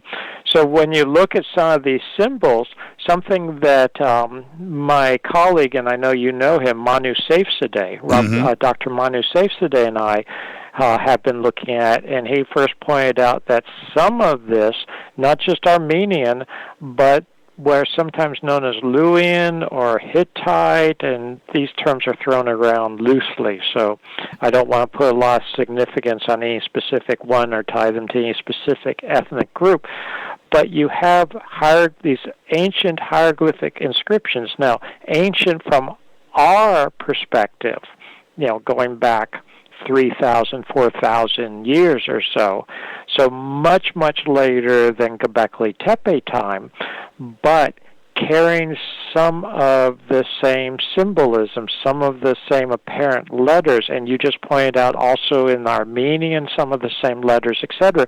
And I do think that we have to look carefully and accept the possibility, and I do accept the possibility, that there were things that were carried over that made it through those thousands of years. So I want to point out one which ties in with what you were just saying. When you look at the Luwian or Hittite, the Anatolian inscriptions, you have a very similar makeup of, if it's vertical, it's the way you described it. If it's horizontal, it looks like a C, and H, the letter H, or a variation on the letter H, and then a backward C. And you have that, for instance, on one of the pillars, known as Pillar 18 at Gobekli Tepe. That is the word for God. It's no doubt in my mind the word for God, and I believe in Gobekli Tepe times, but it was also used at a much later period in the Anatolian region as the word for God, and I think that's something that transferred. But more than that, and I want to mention this and then we can talk about more, it's also a plasma.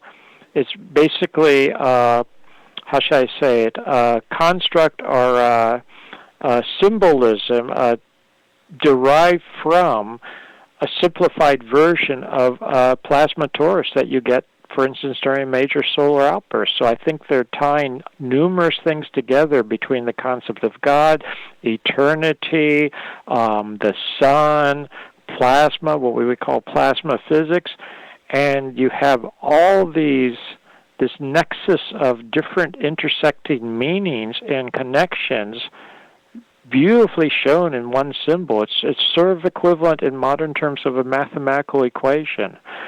So I'm just I know it's a lot to say very simply, but I think it shows the sophistication of those people at that time. Now, when we are trying to understand how complex this culture must have been, not probably, not maybe, must have been. Definitely. Right. And they were not I wanted to make a quick point. They were not just simple hunter-gatherers, as so many people say. They were bound by symbolism that connected them. I mean, they were talking about, we're talking sophisticated thinking here and complex abstract thinking. So many of my archaeological colleagues, they say, well, to have true civilization, you have to have megalithic structures, you have to have settlement and cities, you have to have writing. And they would say, oh, well, the Gobekli Tepe people didn't have writing, they weren't that sophisticated, they didn't have cities because we haven't found them yet. And then they sort of want to poo-poo, if I could use that term, dismiss the obvious megalithic structures that we see. But I would say they had absolutely all three of them. They had writing. As I was starting to describe, they had incredibly sophisticated megalithic structures, as we were just talking about, and laid out according to sophisticated ground plans and engineering. And where were they living? Where were their cities? I think that, among other things, Urfa, the city of Urfa, the modern city of Urfa, every place where they dig down for a new sewer or a new road construction or urban development, they find ancient sites going back to the time of Gobekli Tepe. So I don't think that it's a mystery as to where the Gobekli Tepe people may have been living, one of the places. Urfa may be one of the most oldest continuously inhabited areas in the world. You were just mentioning that. I mean, things 2,000 years old in Urfa, that's nothing. That's nothing. That's nothing. I mean, yeah, big deal, and it's in tying in with what we're talking about. It's a city of prophets. Abraham was said to have lived there. Haran, which is not far from Gobekli Tepe. If people know their Bible, Genesis, Haran's right there. Abraham was there. So this is really a place where so much of this originated and so much goes back so far. I wanted to point out, if people want to read about this in detail, and I'm not trying to put plugs in for myself, but if they go to my website, robertschoch.com, and look at the tabs, they'll find one for an article called God in the Sun, the writing at Gobekli Tepe. God and the Sun, the writing at Gobekli Tepe. And I should say Gobekli Tepe again, just so people remember what we're talking about. Yeah, we're trying to get to number 70, so we're getting Gobekli close. Tepe. Yeah, there you go. Just hit number 70, man. It's going to be a rough morning tomorrow. If people go to God in the Sun on my website, they'll see what we're talking about, and they can see some of the symbols and how it ties in, how Dr. Manu Saifzadeh, and I have tied it together.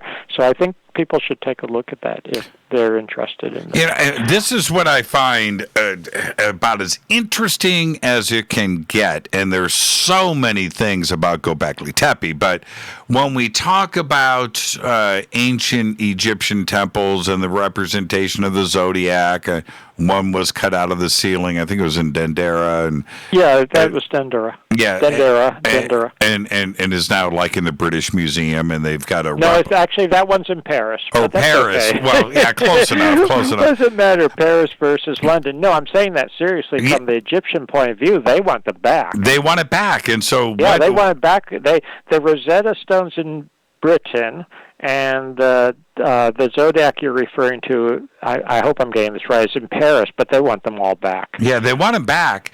But that's another argument again, and we don't want to go there right now necessarily. No, not necessarily, but we can go here, which is that zodiac has been spoken about for 100 years, about its importance and its significance, and that it was there, and how could they have a zodiac represented like that 4,000 years ago? Okay, all right, I can digest that, but how do we explain a zodiac at Gobekli Tepe?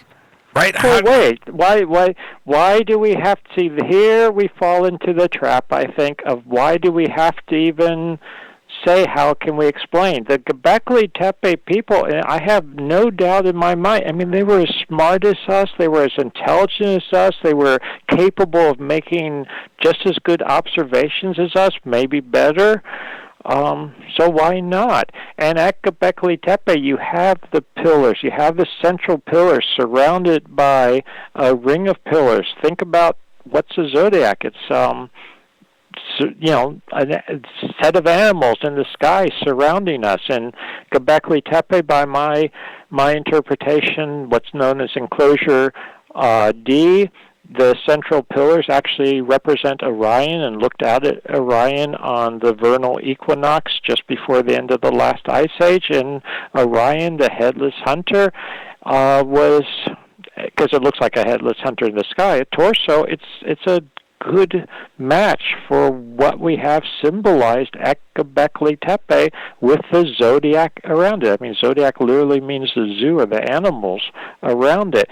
And we are finding, not just at Gobekli Tepe, but throughout the world, these traditions and some of the very same constellations we recognize now go back to well before the end of the last ice age.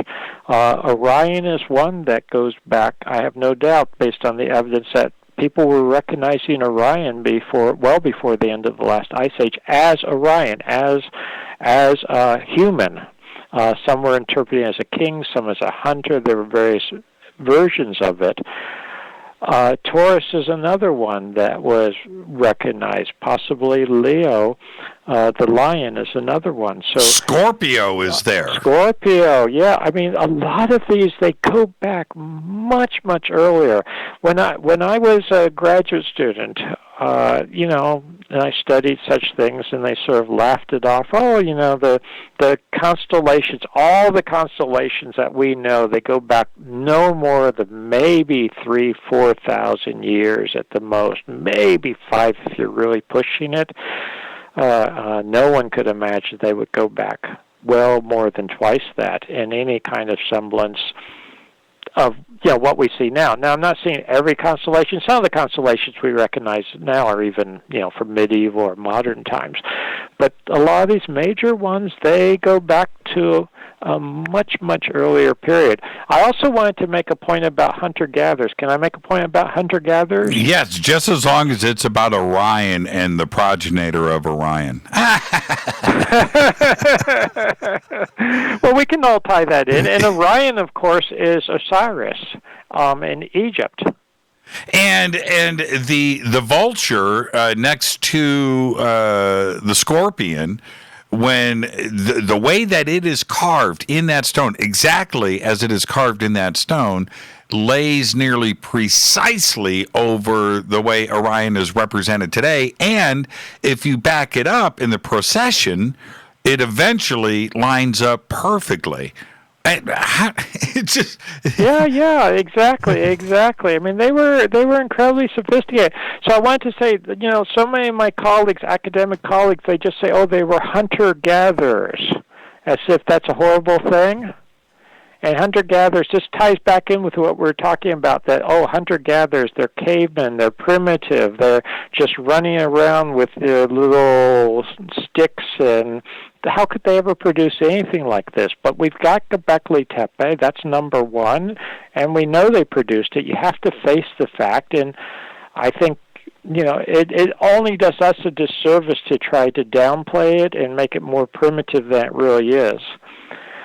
But I also wanted to point out that this whole business of agriculture and what came first, cities and megalithic structures and symbolism, sophisticated thinking and agriculture, which came first? The classic view was that agriculture came first, and then you had settlements, and that's only the time when you could then have sophisticated megalithic structures, etc.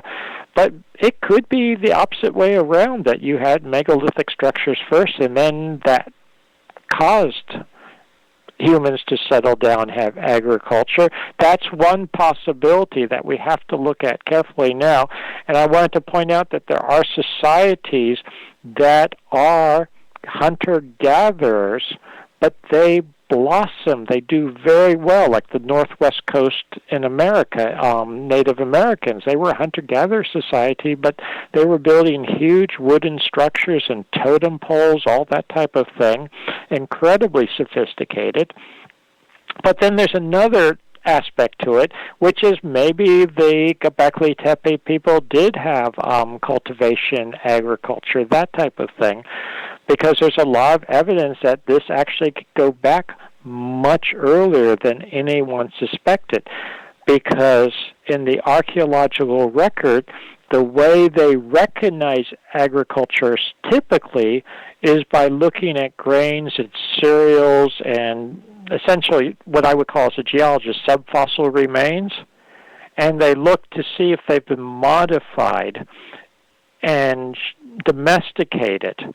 But there's now a lot of evidence that the earliest domestication you don't see in morphological modifications, so it's very hard to tell the wild from the earliest domesticated. Am I making sense? Yes, you are. And we're going to take a break. So we can't say so definitively they didn't have sophisticated cultivation techniques and whatnot. No, it had to go hand in hand, Robert. And we'll talk about this. But we don't ever want to make too many assumptions. I want to look at the evidence. But no, you see exactly what I'm saying. I do. And we're going to head towards a break. And I want to make a correction with the vulture. It was Cygnus, not Orion. I just got all excited there. Let's take our break. No. Actually, there's a bunch of Orion correlations. Cygnus is a whole different thing. Yes, it is. We won't go there too far. No, we can. It's too technical, but you were actually right with both. Because what you have, I'll just say this quickly, when you're looking at Orion on one side, Cygnus is an opposite, basically. There you go. Let's take our break right here. Our guest tonight, Dr. Robert M. Schoch. This is our Gobekli Tepe Special Event. We do it every year. I'm your host, Jimmy Church. This is Fade to Black. Stay with us. We'll be right back.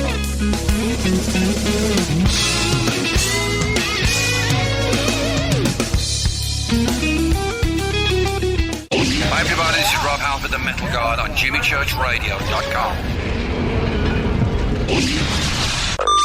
This is KGRA Digital Broadcasting Station, Salt Lake City, Utah, Van Buren, Arkansas.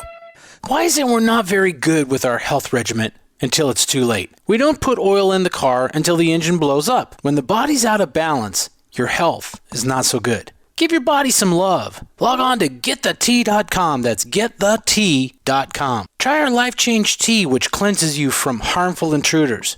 A clean colon is one of the ways to bring the body in balance. We also carry organic supplements to help you get where you need to go. So do your body a favor. Log on to GetTheT.com. That's GetTheT.com. You can even visit our sales page to save some dough. Does anybody call money dough anymore? Anyway, if you're looking for short, helpful health tips, go to YouTube and punch in Health Matters Now. That's Health Matters Now. So, log on to getthetea.com, shop, get balanced, then learn some cool tips at Health Matters Now. You'll be glad you did. That's getthetea.com. Your contact for current news and trending topics. KGRAradio.com. This is Jimmy Church of Fade to Black, and I only drink Fade to Black blend coffee from River Moon.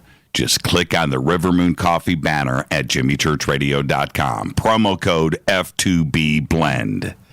So are you tired of being tired? Well, then it's time to get the tea. Hey, it's Lisa here to tell you about this all-natural, all-organic tea I've been drinking that has had great results for over 20 years. It's called Life Change Tea, and it's specially formulated to help detoxify and cleanse your kidneys, liver, colon, and blood all at once. The colon is one of the most ignored organs in the human body. The faster that waste is eliminated from the body, the less time that waste sits in our intestines, spreading toxins to our bloodstream. This tea helps cleanse chemicals caused by outside intruders from our entire digestive system. And get this, weight loss can be a side effect. And with continued use of the tea, you can experience clearer, healthier, younger looking skin, increased energy, and a happier outlook on life. So if you're tired of being tired, get the Life Change Tea at getthetea.com. That's getthetea.com. And like me, you'll be glad you did. Did you know that when you're on the road with limited data or Wi-Fi available, you can still listen to every minute of Fade to Black by just calling 605-562-4482. No smartphone, app, or internet needed. It saves your data plan and no extra cost if you have unlimited minutes. Just call 605-562-4482. You can listen to me, Jimmy Church, on any phone, anytime, anywhere. Gobekli Tepe.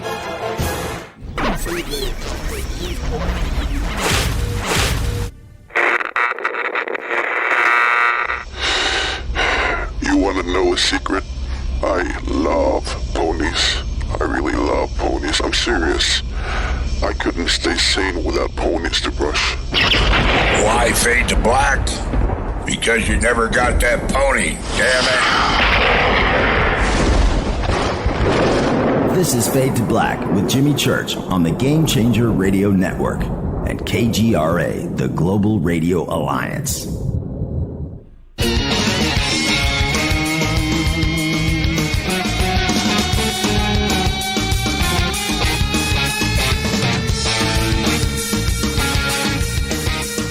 Welcome back, Fade to Black. I am your host, Jimmy Church. Tonight, Dr. Robert M. Schoch. Our Gobekli Tepe Special Event. We do it every year.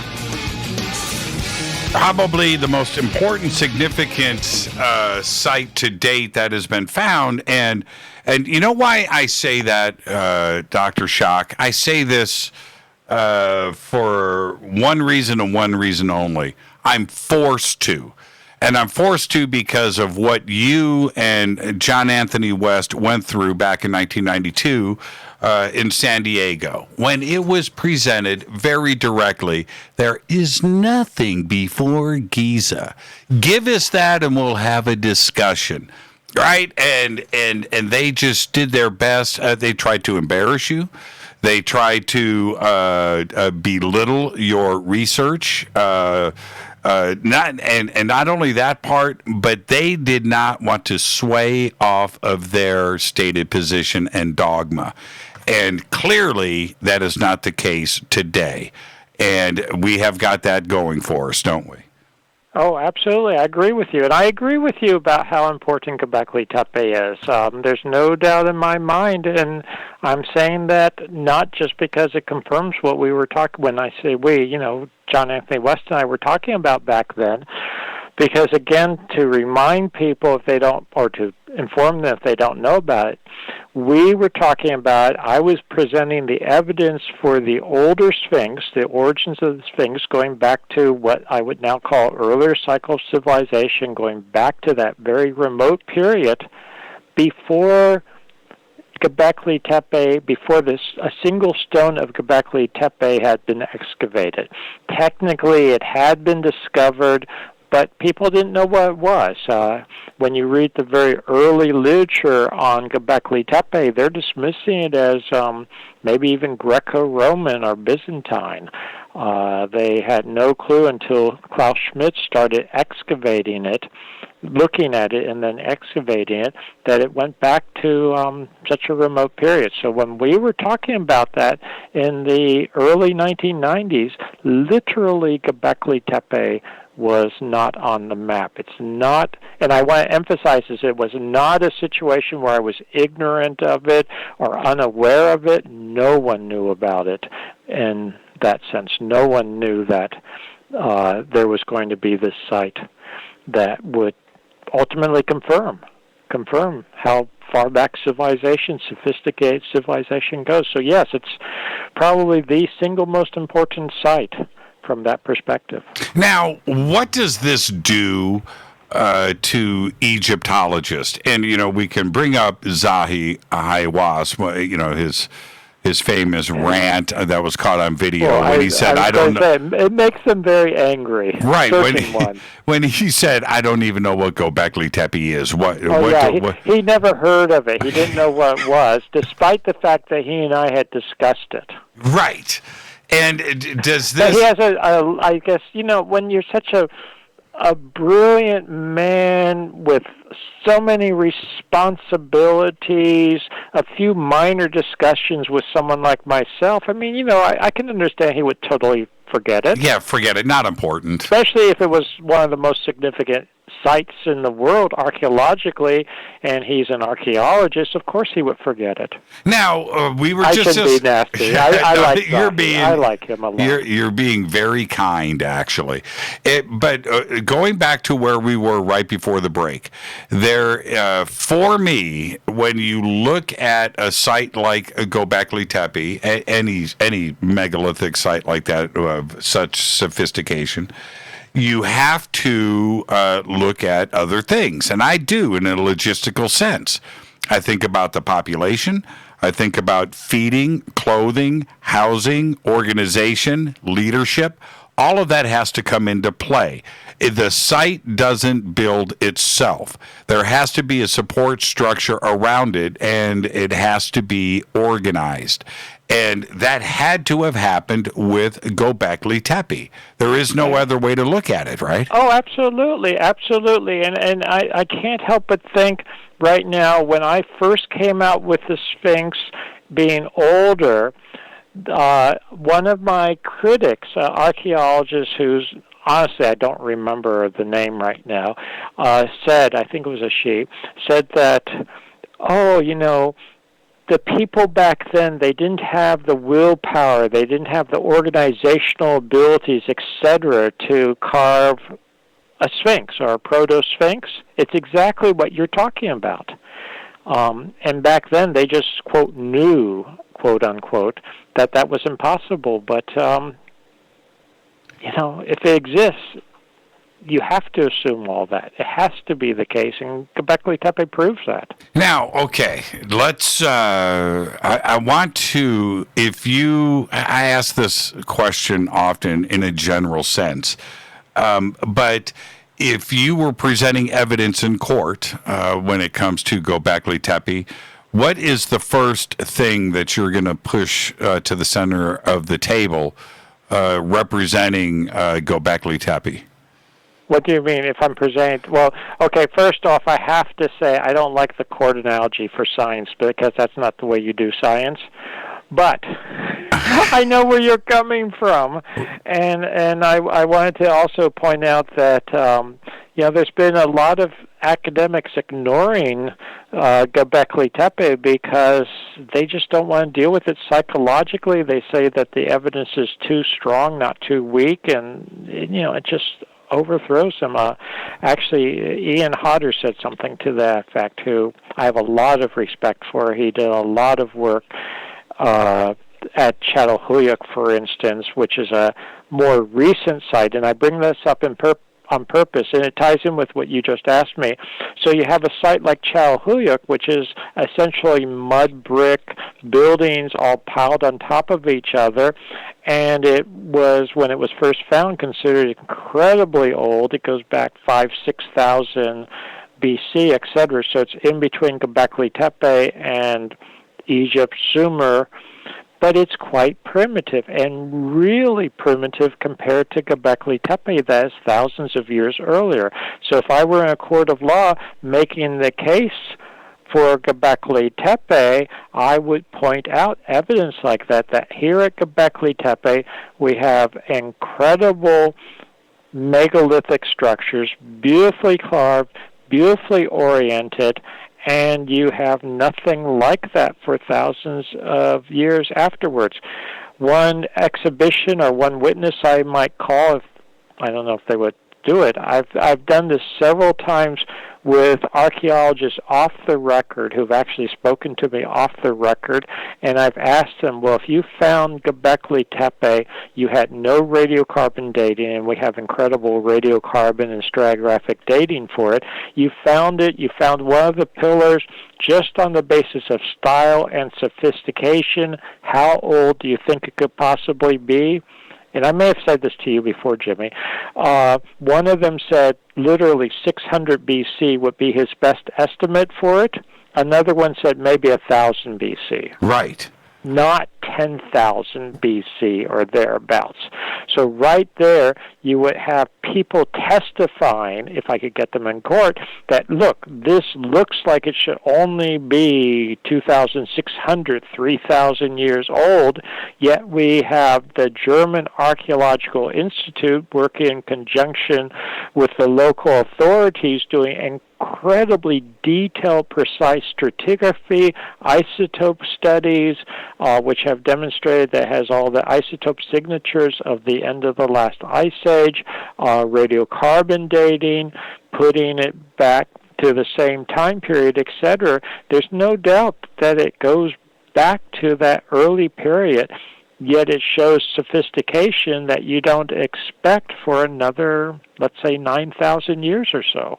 Now, what do we do with the rest of the excavations? Now, in the dating sense, is there stuff underneath Gobekli Tepe?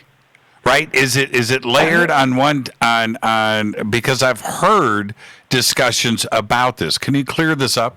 Okay. There's a couple of questions here. This is not an easy question to go into great detail on in a short discussion like this, but the quick answer is there's a lot more to be excavated at Gobekli Tepe.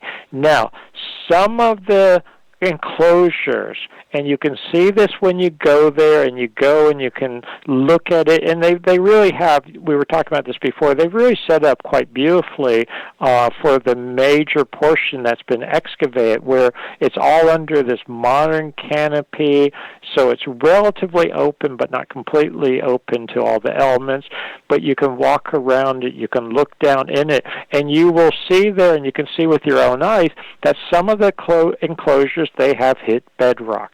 So some of the enclosures, the pillars are actually erected on bedrock platforms. So once you've hit bedrock like that, no, you're not excavating anything underneath those particular ones. Others are not on bedrock, and when you're not on bedrock, yes, there could be things underneath. Also, you will see that there's a stratigraphy there where in some cases to get to the lower ones, they had to excavate above it. So when you excavate above to get below, you destroy what is above. This is one of the big problems with archaeology. It is a destructive process as you excavate, and to get to the lowest layers, you have to destroy what is above.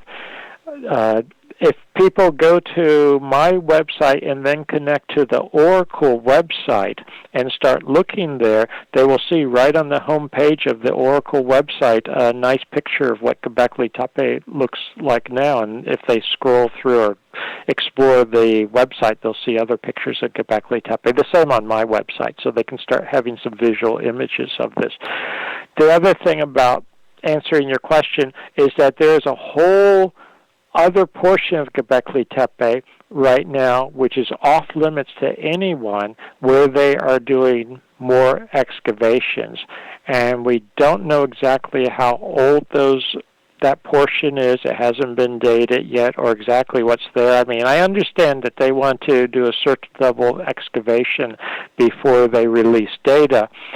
But even before Klaus Schmidt passed away, he was making statements that he thought portions might be at least a couple thousand or several thousand years older than the later portions, which themselves are 12,000 years old. And then another thing that ties in here is that some of the pillars that we see in the older portions already, when I say already, more or less that we've excavated, and we know they're older than some of the later strata above, some of those pillars, there's no doubt in my mind that they are being reused. So we have older pillars that are being reused 12,000 years ago. They were, potentially artifacts to the Gobekli Tepe people. So that pushes things back. And I'm not just saying this.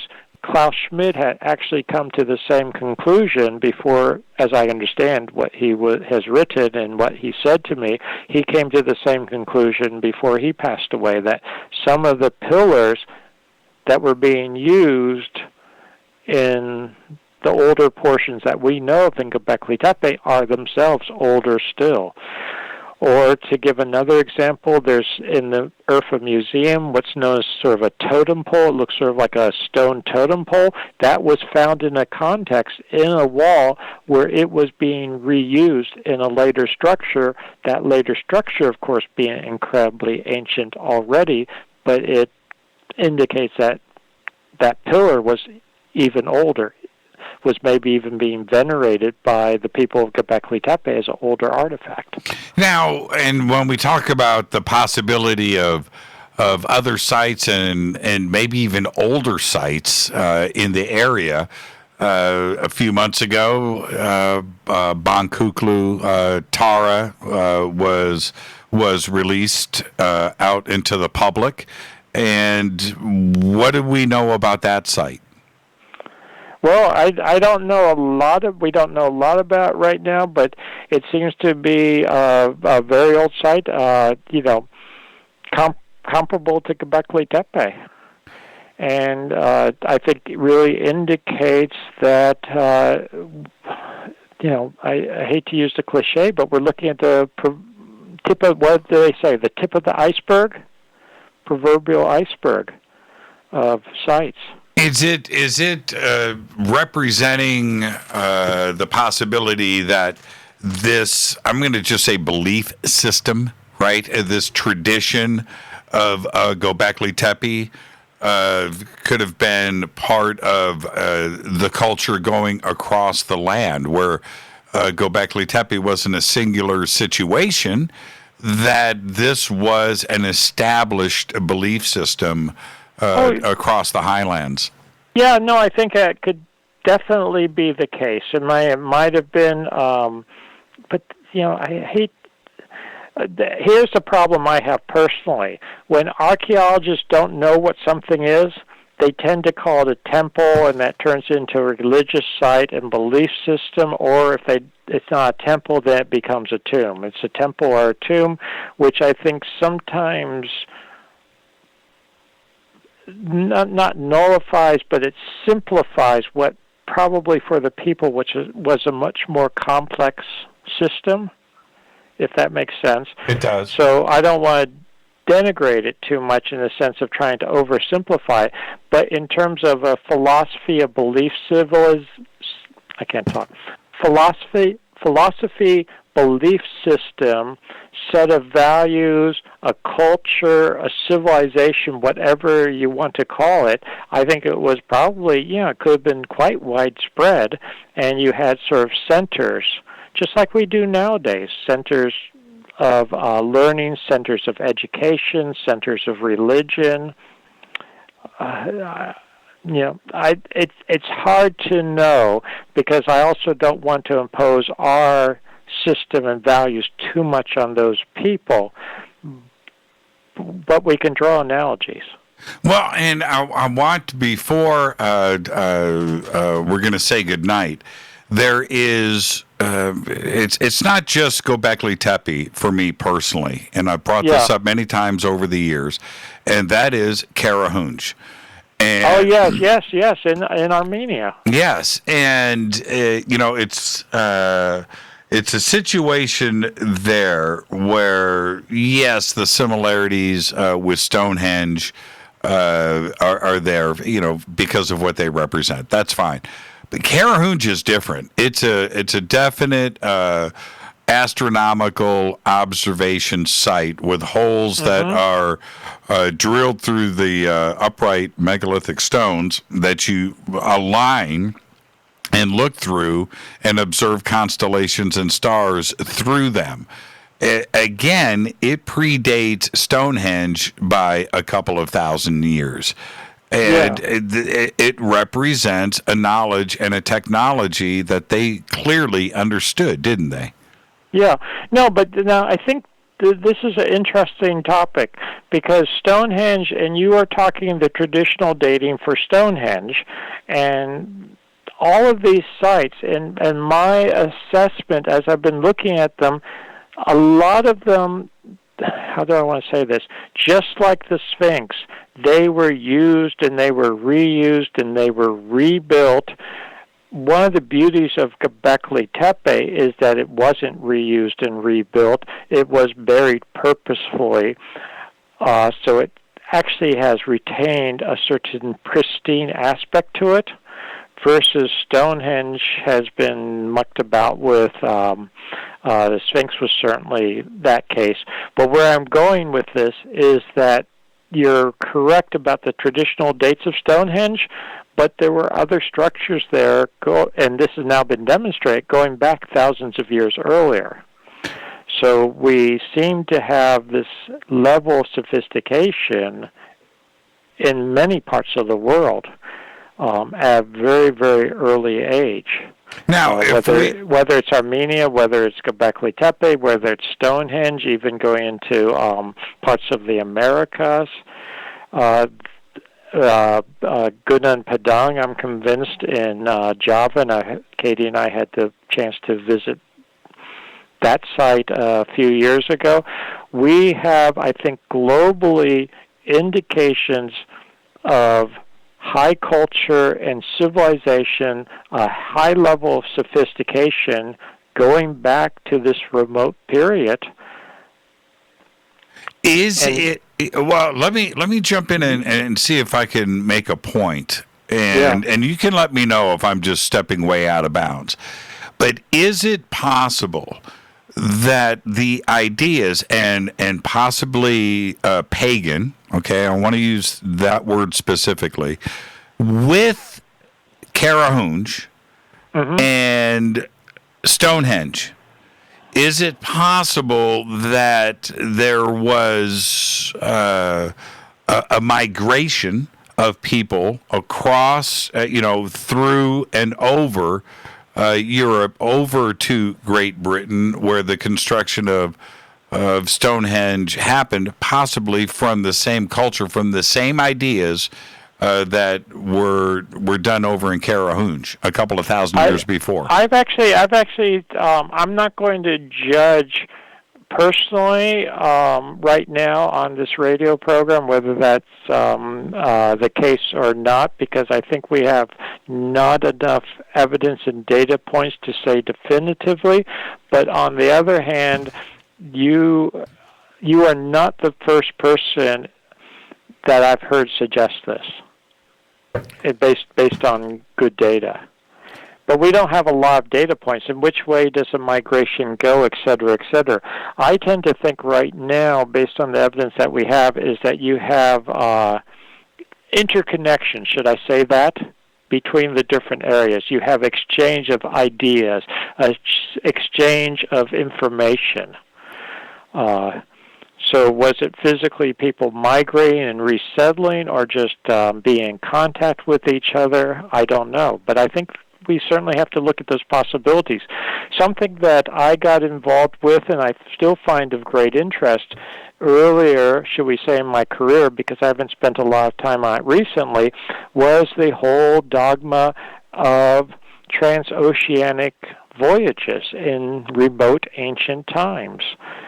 And that was so much, there's so much dogma that the Americas were totally separate and distinct from the Old World, whether it was Old World Asia or Old World Europe and Africa, and that there was no contact between them before Columbus, and then we found out about the Vikings or the Norsemen who actually had made it earlier, and now there's so much evidence that there were even earlier connections. So I think we're seeing the same thing when we go back to much further dates. Yeah, and when I wanted to mention too that the whole Clovis. I don't know if your audience knows about Clovis. When I was in college, the first people in America were the Clovis people. Now we know that they go back. There were connections, including with Europe, thousands and thousands of years earlier than that. So all these dates are getting pushed back, or so many dates are being pushed back, and so much more information is coming out that there were connections over vast distances in incredibly ancient times.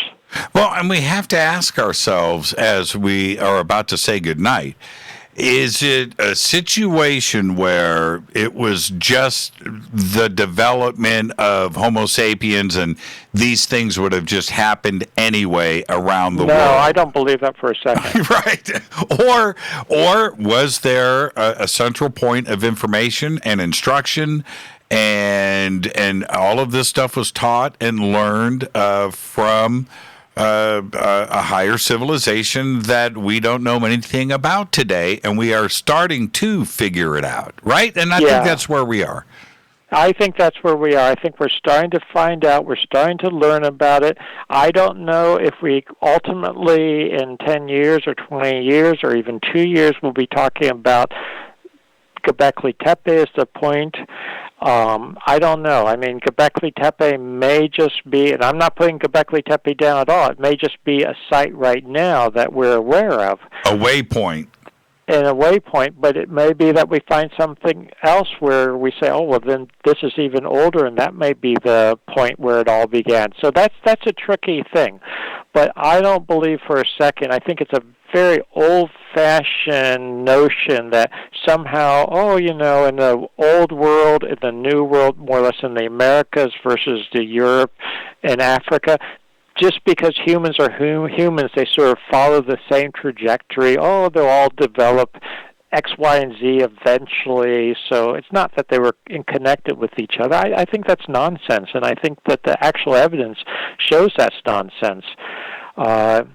There are just too many similarities and too many specific details that I think precludes, we'll call it parallel evolution or parallel cultural development. That's right. And Dr. Schoch, Robert, thank you so much. What a great show tonight. And well, thank you. It's always fun. But you know what happens? We always 2 hours passes by so quickly. Yes, and I can't wait to do it again. And please give my best to Katie. And I'm looking forward, just like everybody else is, to this new documentary. And everybody can go and contribute over at robertschoch.com and also through Oracle. And all of that information is right there on your website. Again, be safe and be well. And our thoughts and prayers are with you and your family and the recent passing of your father, too, as well. Okay, thank you so much. Thank you so much. I appreciate that. You're the best, Robert. Have a great night. Thank you. And with that, that's our Gobekli Tepe special event. And, yeah, I'm looking at the count. and I think we're at 120, 121. Dr. Schoch is absolutely the very best. I want everybody to go and visit robertschoch.com. The links are over at jimmychurchradio.com. The documentary is shot. Now it needs to be completed and distributed, of course, and all of your help is appreciated. Go and visit robertschoch.com. I am going to take a quick break right here. I need it, and I know all of you do too.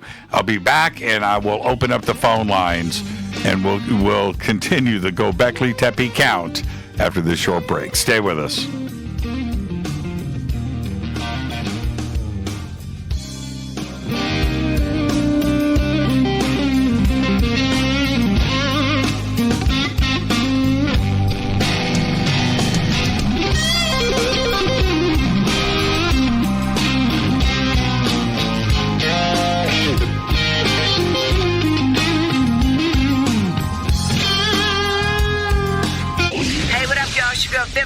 Here, and you are listening to my boy Jimmy Church on jimmychurchradio.com.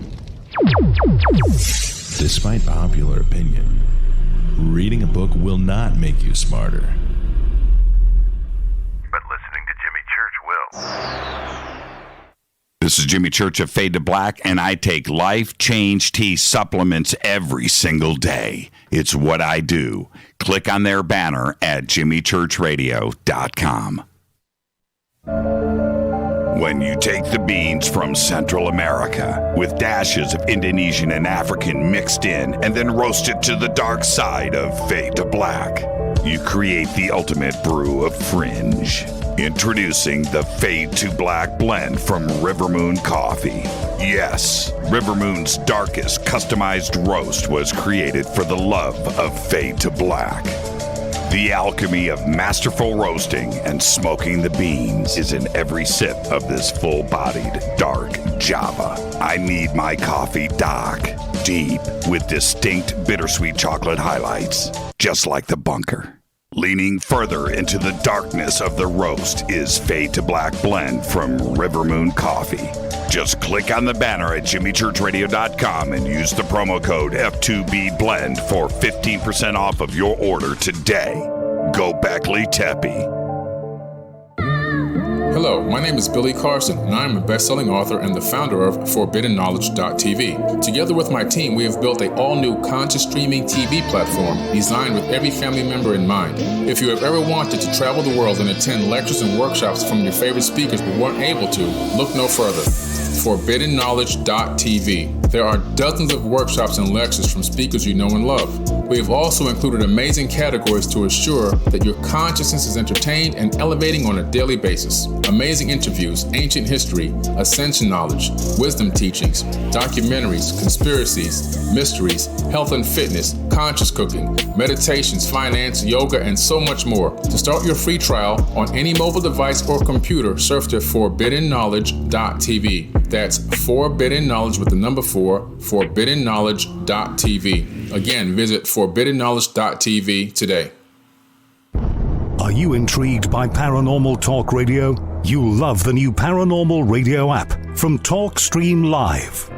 You'll find a great selection of talk shows covering UFOs, ghosts, strange phenomena, and much more. Download the Paranormal Radio app now and start listening to the very best in paranormal talk entertainment, including the network you're listening to right now, the Paranormal Radio app. Free in Google Play and the iOS App Store. Erica, Brittany, Gabby, and you're listening to JChurchRadio.com. It's not a lifestyle we chose. We were born this way. KGRARadio.com.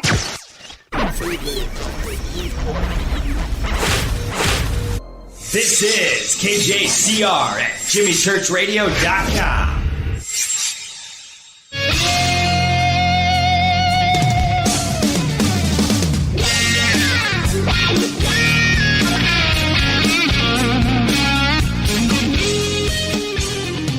Welcome back, Fade to Black. I am your host, Jimmy Church. Our Gobekli Tepe Special Event. What a great show. Thank you, Dr. Schoch. Absolutely incredible. And I've opened up the phone lines, 747-228-2051. 747-228-2051. And if you're on hold, just stay right there. I will get to calls in just a second. But the importance of Gobekli Tepe, it cannot be measured, and that's it. That's it. It is such an important historical place that I don't understand why Gobekli Tepe is not on major network news. It is historically so important. And we don't have a concept. We do not have a concept of the amount of time and the age of what we are referencing here. We do not.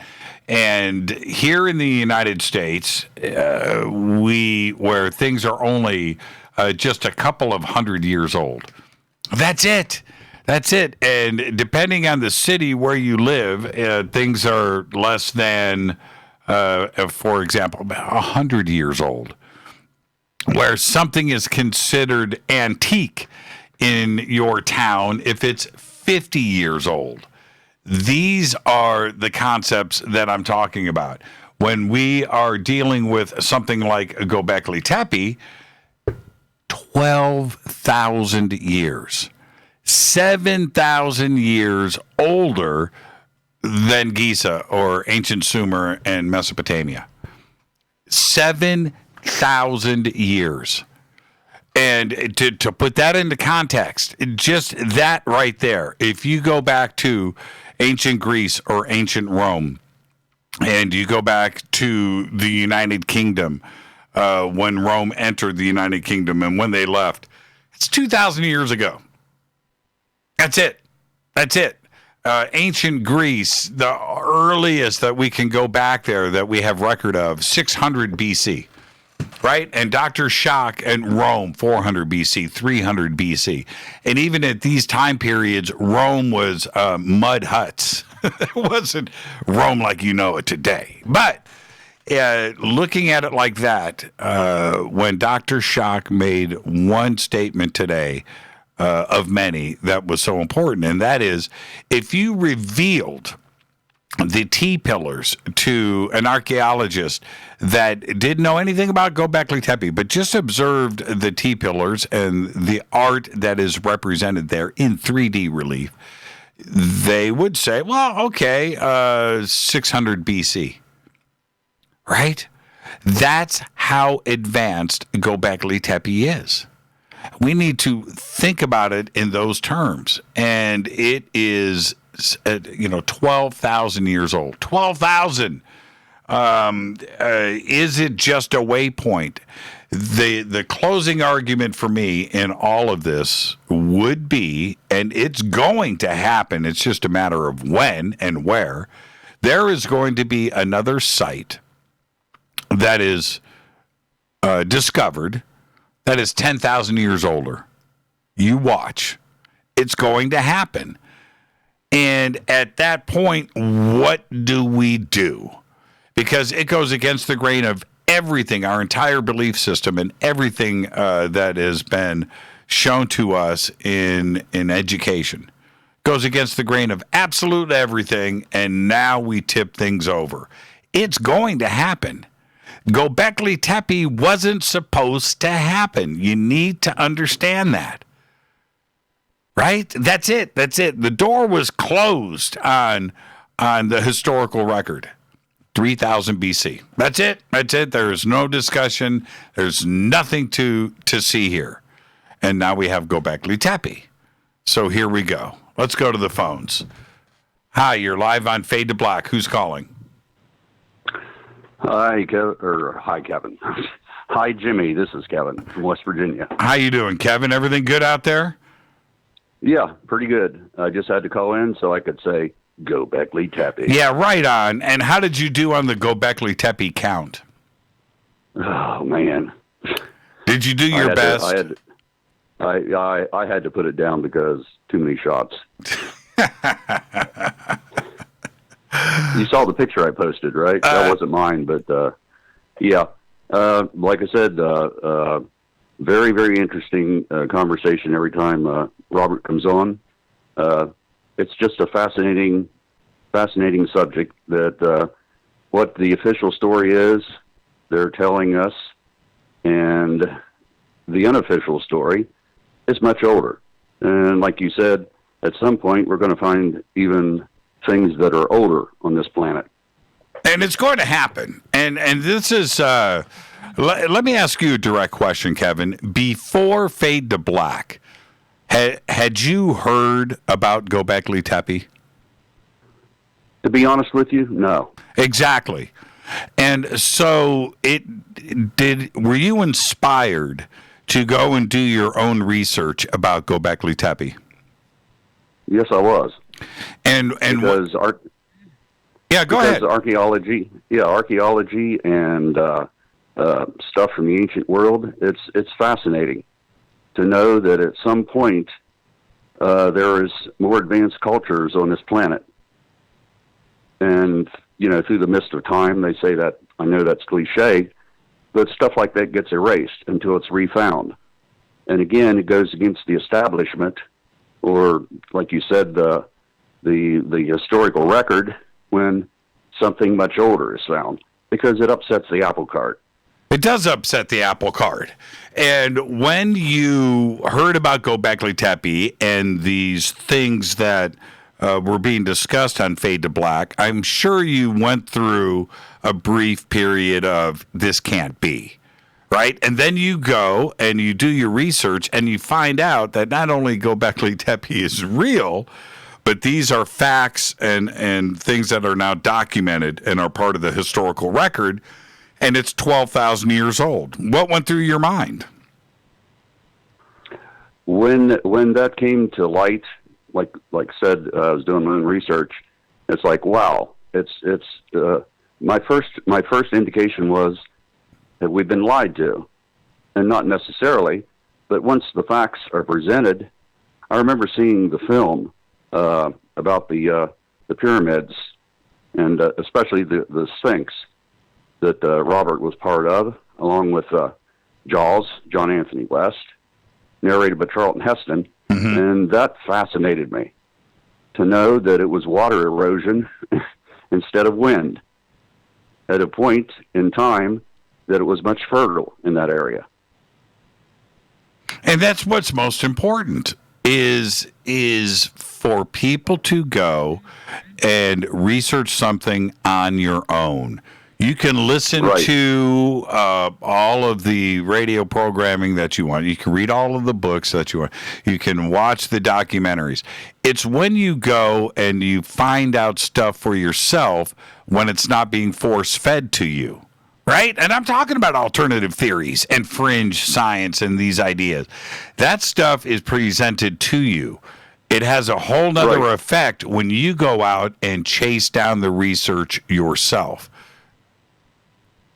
Yeah, but by doing your own research, no matter what subject it is, that is you discovering things, and that's my purpose, is to discover things, because I don't know everything, and I don't pretend to.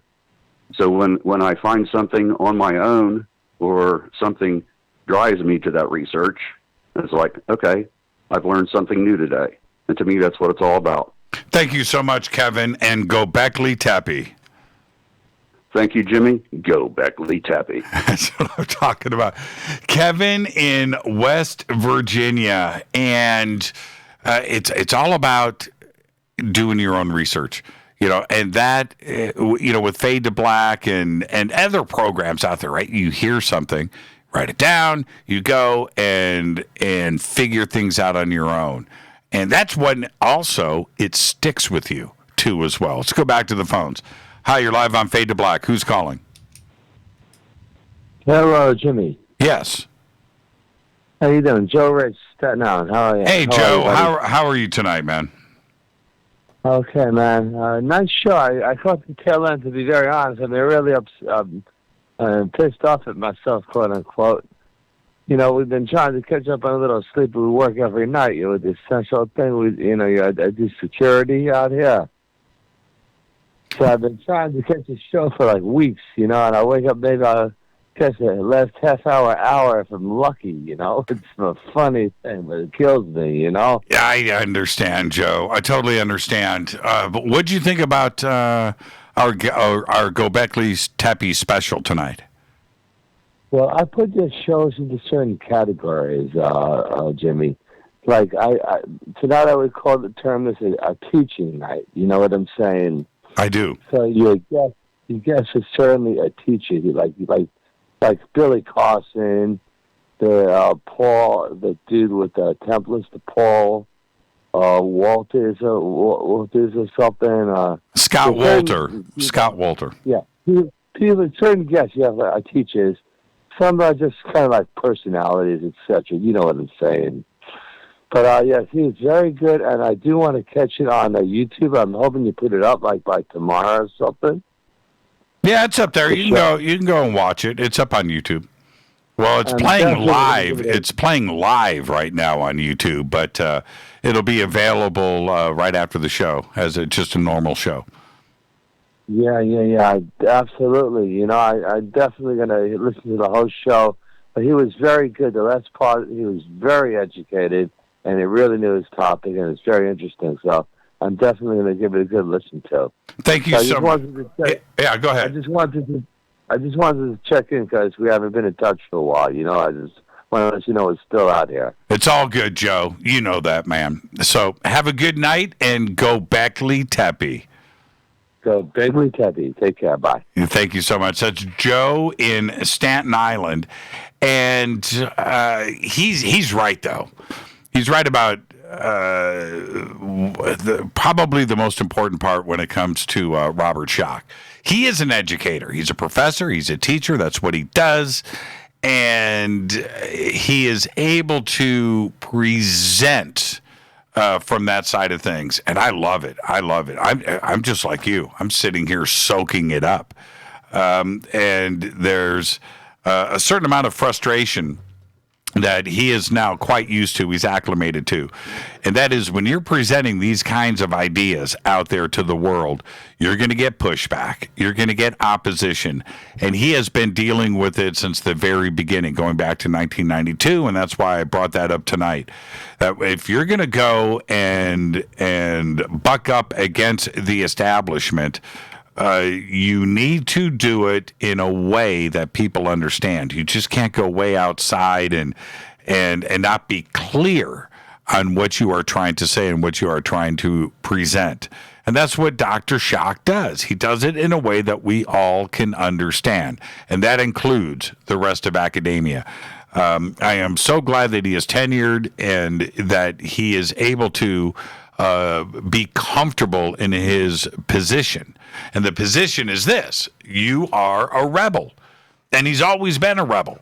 But you don't want to have a threat to your employment. You don't want to have questions. You don't want to, no, once you are in a position of being a tenured professor, certainly at a school like Boston University, you are able to come at this a lot stronger, with a lot more confidence. You don't have to tiptoe. He has said back in the day, he had to tiptoe. And there was a question of when he was up for tenure, do you want to go in and just ruffle all of these feathers and maybe jeopardize his career?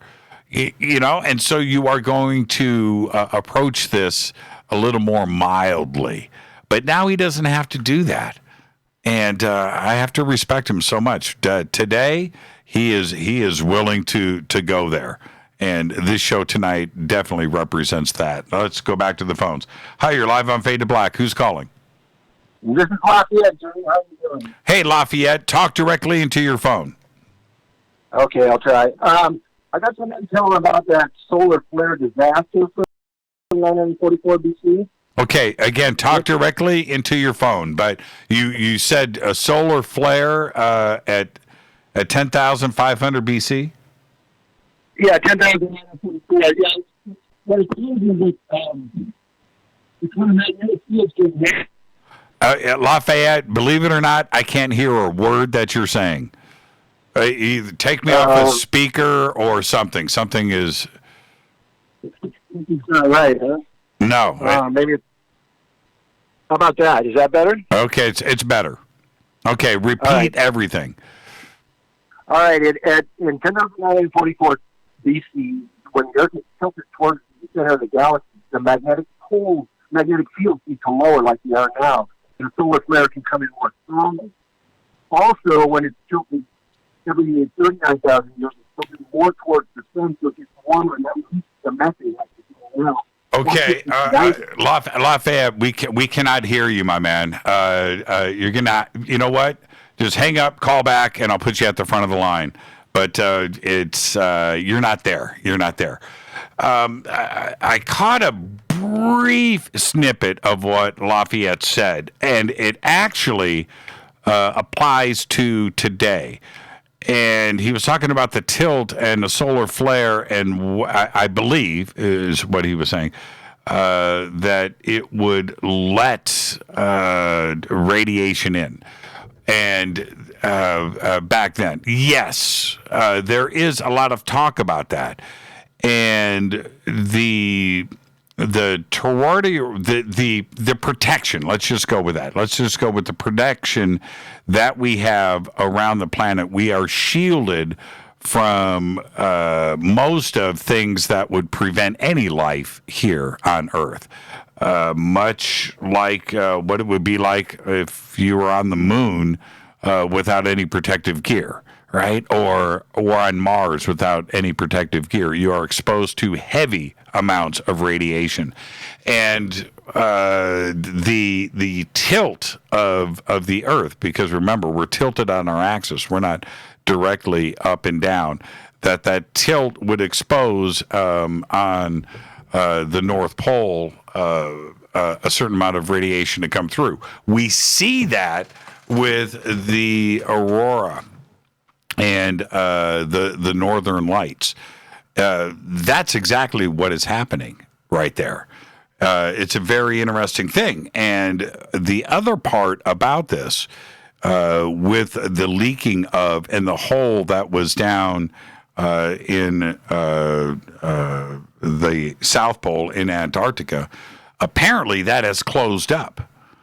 And it closed up quickly. It was expanding for decades, and that hole, it seemed like it was an irreversible process, that it wasn't going to be reversed. That, you know, you could take away all of the aerosol sprays and everything else that they thought was contributing to this over the years, that even the removal of all of those fluorocarbons and things that we were putting into the atmosphere would stop that. And it didn't. What did stop it, apparently, is 2 months of us shutting down the planet. That's right. And I'm not a scientist. And when I read these reports, and I want to go back to what Dr. Schoch and I were talking about earlier, which is the possibility of the cooling of the planet going down right now. If this is indeed possible, the grand solar minimum, if this is indeed possible, we have to stop and consider so many different things, because the argument of global warming, which is out there, and I get it, man-made or natural, it doesn't matter. But it creeping up, and is it real or is it not? Well, that argument's been out there. Now, do you realize we are going to have to deal with the opposite conversation now for the next 10 or 11 years? And that's the grand solar minimum, the less activity that is going on with sunspots. There have been sunspots now for 100 days, right? Have you noticed any weirdness in the weather? I certainly have, right? And are these going to offset? Dr. Schoch says no, that actually it's going to be rowdy, right? We're going to see extremes in the weather. Well, now we have this argument that's going to be going up against everybody about global warming. Man-made argument, natural argument, no matter what. Now we have the opposite. All right, I think I have Lafayette back. Lafayette, are you there? Yeah, can you hear me now? Yeah, I got you now. Okay. All right. So basically what happens is that solar flare lights up the methane that escapes from the polar areas. That was the solar flare, the big giant explosive fireball over North America back in that time. That's with no impact crater. This is an explanation for it. It happens every 39,000 years when it gets warmer again because the Earth tilts slightly more towards the sun. Right. And yes. So this explains why carbon dioxide goes up and then goes down, too. We are headed into an ice age after this happens, and I think it's going to happen in the mid-30s. You think there's going to be a giant methane expulsion? Well, it doesn't really explode because it's not contained, right? It's just all up there in the atmosphere. But it's pouring out of the Arctic right now. It's going to get worse over time because it's self-reinforcing, because it's like 100 times stronger than carbon dioxide. Right. And so we'll get warmer and warmer up until this point, and then we'll suddenly get colder. I guess probably the solar flare might disassociate the carbon from the oxygen. So there was a huge soot layer back then, too, all over the world. Well, and see, this is the thing, Dane Wigington has been talking about this for a very long time, and he can definitely sober us up when he's warning us about methane and its effects on us in the upper atmosphere. That being said, I said expulsion, not explosion, by the way. Okay. So, but this is the thing. I'm not sure if we are prepared to have now an additional, and we can't do much about it, an additional discussion about global cooling, right? And the grand minimum that we're not ready for it. No. But it's got to happen. A pole shift, a crustal adjustment. What do we do? What do we do with these discussions? Theoretically, it's preventable, but we're being, the mind control of the mantis aliens have us all bewildered. The reason it causes the crustal change, it takes like some number times 10 to the 18 zeros of tons of force to move the crust on the mantle, and that's a tough act. But when this fireball lights up all the atmosphere over a whole continent, it lifts it like a hot air balloon, and now you've taken it, like there's a ton of air on you right now. Now you've taken like 10 to the 13 zeros of force off the continent, and now something like maybe the difference between the dip pole of the magnetism and where the big chunk of iron where the geomagnetic pole in Canada is, now maybe there's enough force where they snap up. And so these things happen supposedly every 39,000 years, too. There's some kind of crustal adjustment. The ancient temples don't line up with the pole the way they used to every 39,000 years. Yeah, that's right. No, that's absolutely right. And it doesn't line up today, right? And you have to go back they're changing right now, the dip pole, yeah. Yeah. They're having to rename airlanes at airports that are named after magnetic directions because the dip pole is moving because we're pointed at the center of the galaxy. Lafayette, thank you for the phone call, my man, and give me Gobekli Tepe. That's what I'm talking about. Thank you, Lafayette. Have a good night. All righty, bye. What a great show tonight, and I can't stress it enough. When things never get boring. Things never get boring.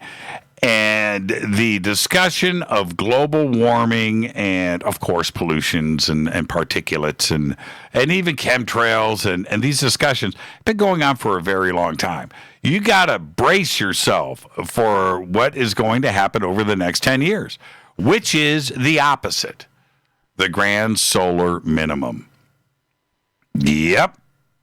And these two things, it's the universe.